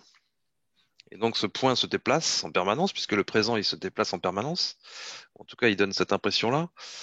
Mais que derrière ça, donc c'est le passé. Et là, il y a plusieurs branches possibles. On a plusieurs passés possibles. On peut changer le passé aussi, ça, je crois. Bon, c'est difficile à imaginer, mais en tout cas, au-delà de ce point de présent, il y a une multitude de futurs possibles. Et ça, on peut l'accepter, je pense, même d'un point de vue intuitif, quoi, l'idée qu'on a plusieurs futurs possibles, ça semble logique, puisque il peut nous arriver toutes sortes de choses, on peut faire quand même quelques choix, effectivement. Et puis, donc, moi, je dirais qu'on est sur une ligne de temps à chaque instant, mais qu'on peut bifurquer en permanence. Et c'est ce que les synchronicités nous font faire. C'est comme ça qu'on l'a interprété dans nos livres avec Romuald. C'est que les synchronicités essayent de nous ramener sur notre ligne de temps idéale, en quelque sorte, qui est la ligne de temps de notre évolution spirituelle, celle qui nous permet de compléter le cycle. Donc, on est en permanence face à une multitude de futurs possibles qui sont des potentialités, qui sont des futurs potentiels. Mais ces futurs-là, ils ont déjà une forme d'existence. Ils existent d'une certaine manière. Ils ont déjà une espèce de densité quelque part. C'est pour ça qu'on peut avoir des expériences de voyance, on peut avoir des rêves prémonitoires, on peut avoir des choses comme ça. Pour qu'une voyance soit possible, pour qu'un rêve prémonitoire soit possible, il faut bien que l'événement du futur existe déjà. Au moment où on en rêve, au moment où on a la vision. Il faut bien qu'il existe quelque part cette information-là, il faut qu'elle existe. Ça existe peut-être sous forme d'information, par exemple, c'est une façon de le dire. Mais en tout cas, c'est déjà là. Il y a déjà ce futur potentiel qui existe déjà d'une certaine manière. Et donc, euh, il y a certains futurs qui sont plus souhaitables pour nous en tant qu'individus et qui sont plus souhaitables pour nous en tant que collectivité, en tant qu'humanité, qui sont plus souhaitables pour la Terre, on va dire, etc. Donc ces futurs-là, selon ce qui est le meilleur pour nous, nous, on dit dans le livre qu'effectivement, ce futur-là, notre futur, nous envoie une information, nous envoie un signe qui prend la forme d'une synchronicité ou autre, ça peut être une vision, ça peut être un grand rêve, un songe, hein, etc. Et que c'est censé nous guider, nous orienter pour qu'on aille vers ce futur-là, nous attirer à lui. Et si on ignore ce signe, si on ne le comprend pas, ou si on passe à côté, si on interprète mal un songe très profond, par exemple, eh bien, on prend un autre chemin et puis plus tard, on va être à nouveau rappelé. De toute façon, la vie nous fait ça sans arrêt, quoi. Donc oui, pour moi, on est sur une ligne de temps, c'est clair, mais chacun est sur sa ligne de temps. Et à chaque instant, voilà, il y a une seule réalité unique pour tout le monde. Mais tout le monde est face à une multitude de possibilités et de potentialités. C'est ça qui est quand même magique. Donc, il y a quand même une part de choix à faire, je pense, là-dedans, mais pour moi, ces choix sont guidés, sont orientés par, encore une fois, ce que nous sommes au plus profond de nous-mêmes, quoi. C'est-à-dire que pour moi, à nouveau, ça va être l'être supérieur, le guide intérieur, comme on peut encore une fois utiliser plein de mots, qui va nous attirer, quoi, qui va nous attirer vers ce futur-là. Oui. Et Sandra, qu'est-ce que tu peux rebondir? Je sens que tu as pris plein de notes. Donc, oui. Vas-y. Tout le temps, là, j'ai trop de notes, mais je vais commencer par dire, je vois pas mal dans le même sens aussi que Jocelyn. Donc, oui, tout ce qui est prémonition, notre esprit nous informe, notre esprit universel nous informe. Donc, il nous donne justement des visions de ce qui est à venir, que ce soit agréable ou moins agréable. Donc, c'est toujours des informations quand ça arrive que l'ego reçoit de son énergie prépersonnelle pour l'aider ou pour lui donner une vision. Il y a toutes sortes de raisons évolutives là, pourquoi on se fait donner des images, des visions. Donc, je vais vraiment dans le même sens. Il y a le déjà-vu qui est un phénomène un petit peu à part, là, qu'on n'a pas trop abordé. Si on le regarde rapidement, le déjà-vu, en fait, c'est que si, disons, il y a deux lignes de temps qui convergent, donc mon ego est sur deux lignes de temps parallèles. Donc, sur une ligne de temps, bien, mon ego, il a déjà vécu une expérience. Puis là, tout d'un coup, il y a convergence. Alors, dans ma vie actuelle, je vais vivre quelque chose. Je vais dire, mais j'ai déjà été ici, j'ai fait exactement ça au même moment. Puis vraiment, là, c'est ce qu'on appelle un déjà-vu. Mais oui, on l'a déjà vu, on l'a déjà vécu sur une autre ligne de temps qui vient converger avec la nôtre. Donc, ça explique la convergence des lignes de temps, explique les déjà-vus. Donc, c'est un petit ajout d'information sur ce qui a été dit. On parlait des futurs possibles. Donc, je suis totalement d'accord avec ce qui a été dit, mais j'ai une exception que j'aime signaler. Il y a plusieurs futurs possibles s'il y a diffraction. Parce que si on ne crée plus de ligne de temps, quelqu'un qui a juste une ligne de temps, ben, il n'y a plus plusieurs futurs possibles, il y en a un seul, puis c'est la non-diffraction. Alors, ça serait l'exception qui confirme la règle. Mais en temps normal, justement, oui, il y a plusieurs futurs possibles. S'il y a une diffraction qui est possible, il y a plusieurs futurs possibles. Je voudrais que tu définisses qu'est-ce que c'est pour toi une diffraction. Parce que tu en parles beaucoup, mais on n'a pas, pour que les gens puissent comprendre qu'est-ce que pour toi une diffraction. Parce que, voilà. Oui, en fait, c'est une perte de notre énergie prépersonnelle, de notre lumière. Je l'avais parlé un petit peu quand j'avais parlé de la descente de l'esprit universel à esprit à ego. Donc, c'est dire on se fait enlever de la lumière. Comment, concrètement, qu'est-ce que ça veut dire? Quand l'esprit universel diffracte et devient esprit, bien là, il perd le principe de l'amour. Donc, c'est la sensation du un, du tout, de l'unité qui est perdue. Donc, c'est le rapport à l'autre. On ne sait plus qui est l'autre. On ne comprend pas la souffrance de l'autre. Donc, c'est tout le rapport à l'autre qui est perdu. Donc, l'esprit ne possède pas ces capacités-là. Ce sont des capacités d'esprit universel de comprendre la totalité de qui il est et de qui est l'autre dans ses plus profondes souffrances aussi. Donc, ensuite, il y a eu une seconde diffraction. J'avais mentionné quand l'esprit devient égaux, on a retiré de la lumière. Diffraction, c'est retiré, on perd, il y a quelque chose de perdu. Donc, l'énergie qui est perdue dans ce deuxième cas-là, mais c'est le principe de l'intelligence de l'esprit. Donc, comment que ça se caractérise? On peut dire, bah, mais l'ego, il est intelligent. Oui, il y a un mental inférieur, mais il n'y a pas de mental supérieur. Il ne comprend pas sa vie. Il ne comprend pas que la pensée vient d'ailleurs. Il ne comprend pas que c'est l'esprit qui crée les événements. Donc, c'est ça la rupture qui s'est produite, qui fait en sorte que beaucoup de gens se sentent très dépourvus, ils se sentent seuls parce qu'ils sont incomplets. Parce que oui, on est réel avant la diffraction, donc avant notre descente dans la matière, avant notre incarnation, nous étions complets, mais nous sommes coupés de notre réel, de notre réalité. C'est ça le point important de comprendre, puis c'est par le phénomène de fusion avec l'esprit et ensuite avec l'esprit universel qu'on y parvient. Puis le grand piège, ce qu'on voit dans les mouvements spirituels, les mouvements religieux, peu importe les mouvements qu'on appelle non-dualistes, qu'est-ce qui se produit? Bien, l'ego a l'impression qu'il va fusionner avec le grand tout en fusionnant avec l'esprit universel, mais il a sauté une marche. On ne peut pas fusionner avec l'esprit universel si on n'a pas fusionné avec l'esprit.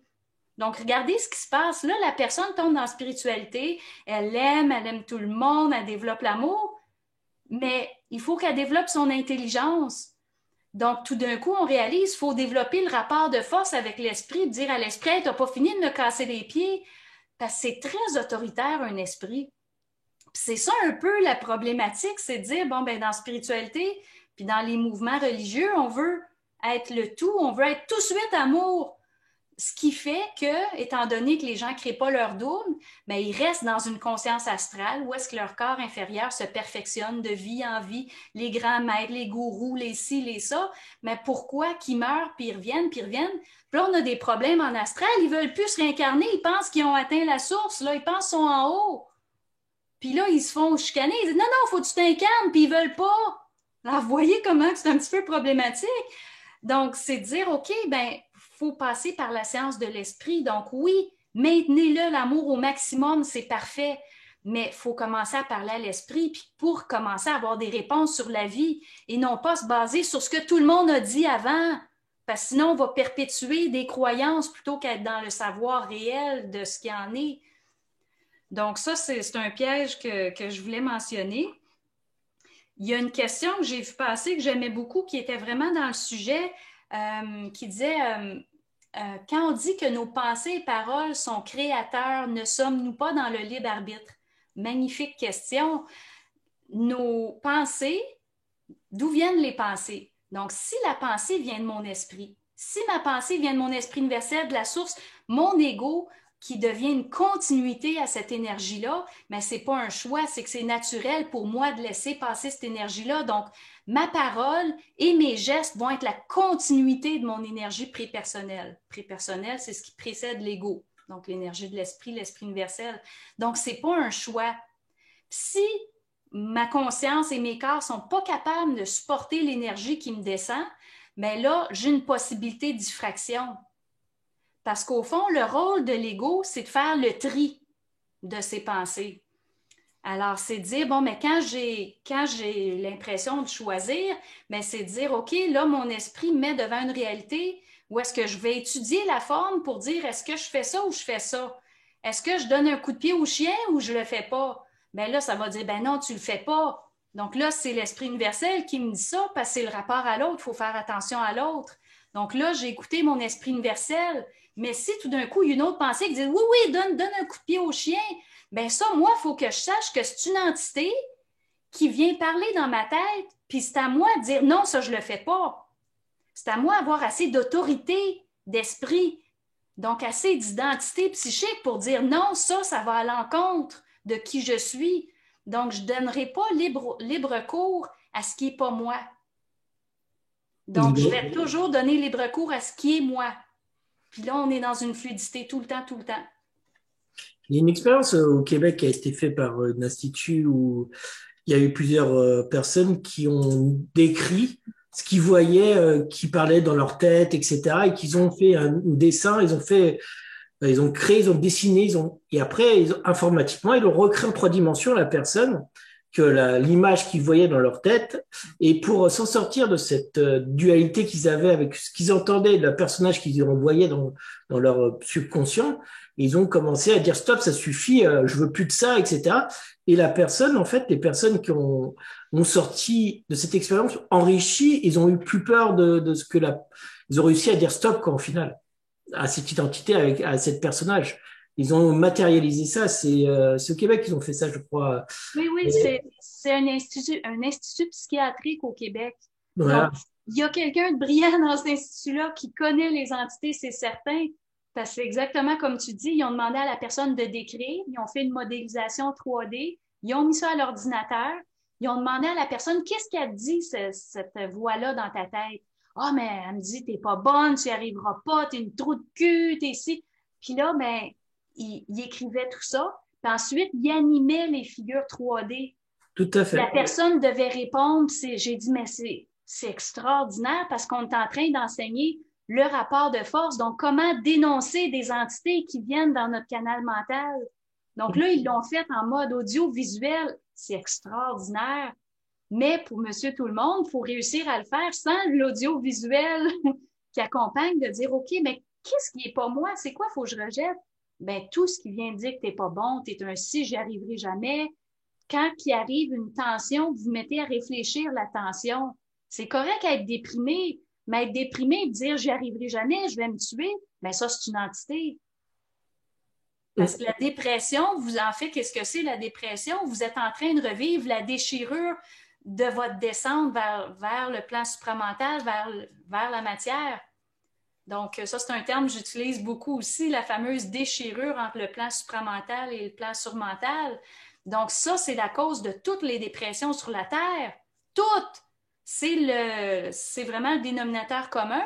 Puis après ça, ben, l'expérience que l'ego vit, ben, c'est de dire, bon, mais l'esprit va y trouver un prétexte. On se fait laisser, on vit une tension pour telle raison. Donc, l'esprit va créer un événement pour reproduire la sensation de la déchirure pour qu'un jour l'ego l'intègre, sa déchirure, pour qu'il puisse retourner un jour vers le plan supramental. Donc, il faut être capable d'être déprimé sans blâmer l'autre, puis d'être capable de supporter l'entièreté de notre souffrance, puis de dire, OK, mais je suis en train d'intégrer ma déchirure, tout simplement. On pourra encore parler longuement, parce que oui. c'est un super sujet. Il y a une question, est-ce que tu as envie de répondre? C'est, Jocelyn, c'est quel est le rapport, la conscience entretient-elle avec la mémoire de l'humanité et la mémoire cosmique? Quel est le rapport entre la conscience et les mémoires? C'est ça, hein? Oui. Bah, c'est une vaste question. En tout cas, si on n'a pas de mémoire, on n'a pas de conscience de soi, on ne peut pas exister sans mémoire. Si on ne sait pas qui on est, à chaque fois qu'on se réveille, on est obligé de repartir à zéro. Donc la conscience est forcément liée à la mémoire. Après, la conscience, le matériau de la conscience, c'est de l'information de toute façon. Donc la mémoire, c'est ça aussi. Plus on élargit sa conscience, plus on a accès à de l'information et plus on a accès à une mémoire peut-être aussi collective, universelle, hein. Donc je ne sais pas ce que je peux dire d'autre. Je voudrais rebondir par contre sur ce qu'a dit Sandra sur la déchirure, parce que ça me paraît vraiment important. Pour moi, ça me fait penser bien sûr à la notion de chute dans la Bible. C'est la chute. Oui. C'est la même chose, on est d'accord. On parle de la même chose, oui. Et ça, c'est vraiment intéressant parce que la chute, la symbolique de la chute, donc dans la Bible, c'est de tomber justement de cet espace unique, unitaire, l'un, dans quelque chose où il y a une dualité, c'est-à-dire où d'un seul coup je me mets à exister comme moi et le monde. Et comment ça se fait ça? Ça se fait par la connaissance, parce que la chute Donc, d'Adam et Ève, ça se fait à travers la consommation donc, du fruit défendu. Euh, donc, c'est Ève qui mange le fruit défendu. Et d'où vient ce fruit? Il vient de l'arbre de la connaissance. Et Oui. pour qu'il y ait connaissance, il faut qu'il y ait quelque chose qui connaît et quelque chose qui soit connu. Donc, dualité. Il faut qu'il y ait les deux. Pour qu'il y ait connaissance, il faut qu'il y ait dualité. La dualité, la connaissance impose la dualité, implique la dualité. Donc, on sort de l'un en allant dans la dualité par la connaissance, parce qu'on veut connaître. Et en fait, c'est bien sûr la source qui se connaît elle-même, comme on a dit tout au début. Et ça, c'est quand même assez fascinant parce que pour qu'il y ait cette connaissance, il faut encore une fois qu'il y ait les deux choses. Et en fait, il y a trois termes. Il y a ce qui connaît, il y a ce qui est connu, et puis il y a l'acte de connaître. Donc il y a ces trois éléments. Et quand on voit dans les traditions de non-dualité dont on a parlé un petit peu, il y a en fait à nouveau cette réunion des trois termes. C'est-à-dire que ce qui connaît, ce qui est connu et l'acte même de connaître ne font plus qu'un. Il y a une fusion de ces trois termes-là, et c'est ce qu'on appelle la libération dans l'hindouisme ou dans le bouddhisme. Mais il faut passer par là. Pour qu'il y ait connaissance, il faut passer par cette dualité-là. Et donc, voilà, le but pour moi de l'évolution, c'est de résoudre cette dualité-là, mais en évitant les pièges dont parlait Sandra aussi, parce qu'on peut tomber dans des choses, bien sûr, de notions d'égo spirituel et tout ça. Et ça, c'est vraiment important. Et je voulais dire ça, et donc ça fait partie des paradoxes qu'il y a à résoudre. Et puisqu'on arrive, je pense, un peu à la conclusion, dans la voie spirituelle, il y a plein en fait de paradoxes à résoudre. Et je pense que c'est ça la grande difficulté, c'est d'arriver à se laisser traversé, comme disait Sandra, traversé par la source, par l'énergie universelle, donc accepter que nous ne sommes pas ce que nous croyons être, mais tout en conservant notre identité, parce qu'on a besoin d'exister dans le monde et on n'a pas de raison de se nier en tant que personne, puisqu'on est venu vivre cette expérience-là dans ce corps-là, avec cette identité-là, donc on n'a pas de raison de rejeter ça, de le mépriser en quelque sorte. Donc il y a un paradoxe, une difficulté à accepter qu'en fait, ce n'est pas nous qui vivons, mais comme dit Franck Lobvé d'ailleurs, il dit nous ne sommes pas en vie, nous sommes la vie. Oui. Ça, c'est intéressant parce que nous sommes traversés en fait par cette force de vie. Et je crois qu'il y a une difficulté à accepter que c'est quelque chose qui nous dépasse, qu'il faut vivre en se laissant traverser par ce quelque chose qui est plus grand que nous, tout en acceptant que nous soyons nous-mêmes, effectivement, avec cette identité et avec ce corps. C'est-à-dire qu'il n'y a pas non plus de raison de mépriser, de rejeter le corps, comme ça a pu être le cas dans plein de traditions spirituelles, notamment religieuses, en Occident, hein, dans les traditions chrétiennes en particulier, où on mortifiait le corps, où le corps était méprisable, notamment à cause des désirs, des pulsions, etc. Il fallait rejeter ça. Donc voilà, à la fois on doit accepter notre identité et on doit accepter aussi notre corps. Et souvent, quand on s'engage dans une démarche spirituelle, il y a une tentation à rejeter le corps en disant ce qui est important, c'est l'esprit, il faut que je sorte de mon corps, il faut que j'ai tout un tas d'expériences mystiques, etc. Et le corps ne compte pas. Or, voilà, je pense que ça fait partie du cheminement spirituel que justement de vivre ça dans notre corps aussi, d'accepter pleinement que nous ayons ce corps qui est notre véhicule dans la matière, quoi. Donc voilà ce que ça m'inspirait en fait les dernières interventions. Ben, merci à toi pour cette conclusion. Je voudrais aussi que Sandra puisse conclure aussi de son côté parce qu'il y a encore quelques questions, mais là je pense qu'on a fait, il y a beaucoup de densité déjà d'informations et qui est descendue et qui s'est propagée. Donc Sandra, qu'est-ce que tu veux pour finir, pour aussi clôturer de ton côté?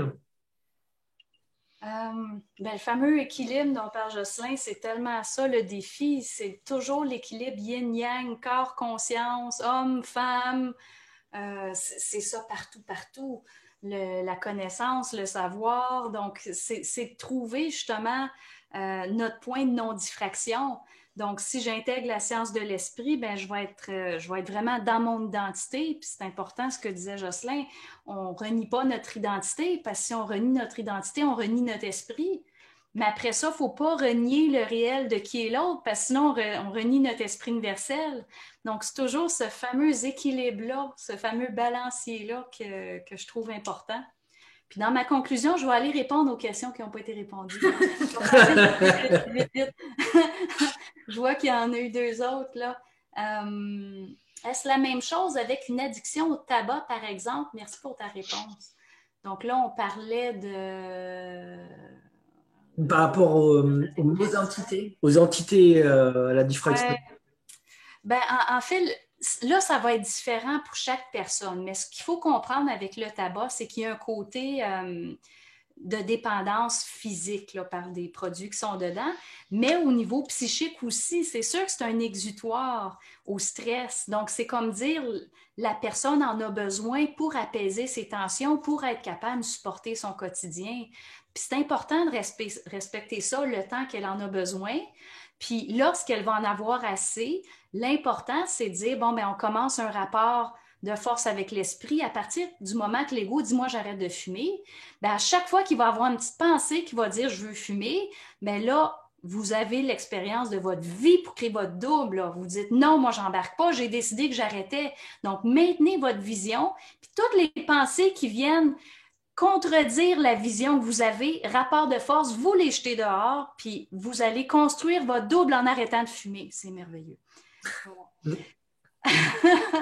Tiens, pour refaire au tabac, moi, quand je fumais à l'époque, il y a aussi l'ego qui s'identifie à un personnage ou il s'identifie à quelqu'un à l'intérieur de soi. Moi, je me rappelle que quand je fumais, j'avais une sensation où je me visualisais beaucoup plus confiant, beaucoup plus dur, etc. Donc, je pense que après, je me suis arrêté de fumer, mais ça a été, il y a aussi ça, l'ego, il s'identifie à un personnage pour se sentir plus fort ou dans une situation, en fait. Et après, il y a la dépendance, voilà. Oui, Mais les fumeurs sociaux. Il y a toutes sortes de bonnes raisons pour commencer de fumer, mais la meilleure raison d'arrêter, c'est de dire vous êtes prêt, puis commencer à créer votre double en arrêtant. C'est tout fantastique. à fait. Ça fonctionne. Oh, oui, oui. L'autre Bon. question qu'on a eue qui n'a pas été répondue. Les gars, la conscience en soi n'est-elle pas neutre dans le sens où il n'y a pas de bien ni de mal, mais que cela coexiste ensemble dans un non-jugement et dans une non-dualité? Ah ouais, parce qu'il y en avait une autre, hey, ça va trop vite. Et là, d'un coup, les gens, ils posent des questions. Ouais, s'il y en avait une autre, qu'est-ce Après aussi, on peut vous envoyer les questions si vous voulez y répondre. je peux répondre vite, vite s'il n'y en a plus qui arrivent. Là. Il y en a plein qui arrivent, en fait. Comment je définis la supraconscience? Ben, supraconscience, c'est une conscience qui a atteint un niveau supramental. Ça se répond vite. Euh, Regarde. OK. Ah, mais les autres, c'est pas trop des questions. C'est des remerciements. Ouais, OK. Donc, je vais regarder rapidement les deux que j'ai pas répondu. En fait, il y en a une que tu n'as pas répondu, c'est qu'est-ce que l'on va faire quand nous sommes l'état de surmental et quand nous atteignons le supramental en termes d'activité, de travail, etc., en tant que conscient. Ouais, ça, c'est une super question. Mais encore une fois, ça dépend de chacun. Je vais vous faire un parallèle avec sur la Terre. Chacun a son métier sur la Terre. On a des architectes, des ingénieurs, des gens qui font du travail en chaîne. Il y a toutes sortes de monde, toutes sortes de métiers. Même chose sur le plan de l'esprit. Il y en a qui conduisent des vaisseaux. Il y a des architectes, il y a des ingénieurs. Il y en a qui créent des formes pour que les égos incarnés aient toujours une forme pour correspondre à où est-ce qu'ils sont rendus dans leur conscience. Il y a toutes sortes de métiers. Donc, on continue. Il y en a qui sont gestionnaires, qui font des réunions, qui prennent des décisions pour le futur de la planète. Donc, il y a toutes sortes de métiers. C'est extraordinaire comment qu'on peut aller loin là, quand on regarde ça. Mais en tout cas, je vous donne un petit peu un air d'aller là, en répondant comme ça. Il y a une question pour toi, Jocelyn. Est-ce que peux-tu nous parler de la manière dont les autochtones utilisent la conscience, en fait? Ah, bah, très rapidement, il y a des traditions de trance chez la plupart des peuples premiers, que ce soit avec l'aide de substances ou que ce soit à partir des vibrations, hein, des tambours notamment, hein, c'est bien connu. Donc, en tout cas, ils utilisent ces moyens-là pour se propulser en état modifié de conscience, ce qui leur permet de communiquer avec des esprits qui pour eux sont partout, sont omniprésents. Donc les plantes ont des esprits collectifs et des esprits individuels. Les animaux ont des esprits, et puis la Terre a un esprit, le cosmos a un esprit, etc. Les étoiles, ils communiquent avec ces esprits-là en se mettant en état modifié de conscience. Hein, c'est connu. Donc et y compris leurs rêves, hein, par exemple chez les aborigènes ou chez les Shuars en Amazonie, le matin, ils se racontent leurs rêves parce que c'est ce qui oriente la journée, en fait. Les rêves sont considérés comme justement une espèce de description. Ils sont pas forcément prémonitoires au sens strict, mais ce qu'ils vivent dans les rêves oriente leur journée chez plein de peuples, quoi. Donc tout ça, tout ce que nous on appelle état modifié de conscience, état de transe, état d'hypnose, etc., état de sortie de corps, pour eux ça fait partie de leur vision du monde ordinaire. C'est-à-dire qu'il n'y a pas de séparation entre cette réalité matérielle-là et ce monde-là. Ça ne fait qu'un, tout ça, quoi. C'est ça qui est passionnant. Après, dans le prochain natif, là, j'en profite pour dire qu'on a un article assez passionnant dans lequel j'ai interviewé Marc-Henri. Enfin, je cite Marc-Henri, qui est un physicien et chimiste, qui lui nous dit que, parce que notre dossier c'est l'eau, le thème c'est l'eau, c'est un thème qui colore un peu tout le magazine, et lui il dit que la molécule d'eau pourrait être un support de conscience. La molécule d'eau qui est omniprésente dans l'univers et dans la matière, parce qu'il dit c'est pas seulement qu'on est composé à 60% d'eau, ça c'est la masse, mais en fait on est composé à 97% d'eau si on considère le nombre de molécules. Ça, il parle du corps humain. Le corps humain est composé jusqu'à 97% de molécules d'eau. Donc l'eau est partout, quoi. Et l'eau, en fait, c'est une substance qui a des propriétés très mystérieuses et qui peut être un support d'information. Et on peut coder de l'information sur l'eau et ça explique la mémoire de l'eau, et ça explique l'homéopathie, et ça explique tout un tas de choses extrêmement bizarres. Mais il dit que ça pourrait être aussi le support de la conscience. Et que ça pourrait être le support de la conscience individuelle et de la conscience collective et de la conscience universelle, quoi. Donc ça va assez loin, quoi. Donc je tiens l'attention là-dessus parce que Juste. les travaux de Marc-Henri, c'est un pur physicien chimiste qui est prof à l'université de Strasbourg. Mais voilà, c'est vraiment super intéressant parce que lui, justement, il a pratiqué la transe chamanique aussi, la transe cognitive, en fait, avec Corinne Sombrin, et il a fait 2 expériences de mort imminente. Donc, il sait aussi de quoi il parle d'un point de vue expérientiel, quoi. Voilà, donc oui, chez les peuples racites, peuples autochtones, il y a plein de choses super intéressantes qui sont utiles pour nous, occidentaux, matérialistes, qui sommes paumés dans ce monde-là. On a plein de choses à réapprendre d'eux, et aussi, on n'a pas forcément non plus besoin de redevenir tous des chasseurs-cueilleurs pour profiter de ces leçons-là. On peut aussi vivre notre modernité et accepter un certain nombre de progrès qu'elle a amenés. Mais en tout cas, pour ce qui est de la relation au vivant, à la nature en particulier, c'est évident qu'il faut s'inspirer de ces traditions-là, quoi. Ouais. Bah, merci Jocelyn. Merci beaucoup. Merci Jocelyn. Merci Sandra. Merci à tout le monde d'avoir été là. C'est chouette. C'est extrêmement enrichissant d'avoir pu discuter avec vous, d'avoir pu échanger, de vous avoir écouté. Vraiment merci quoi. Moi j'ai passé un très bon moment. J'ai pas trop posé de questions parce qu'en fait je vous écoutais vraiment. Je pense quoi, puis Jocelyn, on aurait pu se relancer pendant 2-3 heures de temps. Ah oui, ça pourrait durer, ouais, c'est sûr. C'est ça, On n'a pas toujours les mêmes ça. mots, mais je trouve qu'on se rejoint partout. C'est vraiment ouais, moi j'aime beaucoup ta façon de décrire les choses parce que c'est très lié à l'expérience, donc c'est très riche forcément. Merci, parce qu'avec plaisir de vous retrouver dans une nouvelle table ronde, parce que ça fonctionne très bien. Ouais, c'est chouette. Et merci à vous deux d'avoir accepté ce projet-là avec nous. Merci Jocelyn et merci. Avec plaisir, merci à vous. Puis ça a été un grand plaisir. À tantôt, à très bientôt. Vous êtes des bons intervieweurs. Jocelyn, et moi je le connais en intervieweur aussi. Jocelyn est pas mal aussi. Je l'ai déjà vu plusieurs fois. C'est mon métier de base. Ouais. Donc voilà. Quelquefois on regardait entre parenthèses, entre guillemets, un autre média avec Vertical Média et on l'écoutait. Je dis oh là, on a encore du progrès à faire, mine de rien. Ça vient petit à petit. Ouais, mais puis c'est vrai que c'est chouette, parce qu'on te voit dans Vertical. Et qui a un super média aussi. Il se passe plein de choses aussi très très intéressantes sur la conscience et tout. C'est à voir. Et puis si vous voulez revoir Jocelyn, bah voilà. C'est beau de voir tout le travail qui se fait partout sur la conscience. Je trouve qu'on rame dans le bon sens. Merci à vous encore. À très vite. À très bientôt et prenez soin de vous surtout. À l'heure actuelle, il faut prendre soin de soi. Merci à vous aussi. Merci, Jocelyn. Merci à toi. Plaisir à t'écouter. On aurait pu continuer longtemps. On refera ça. Voilà. Ouais, oui.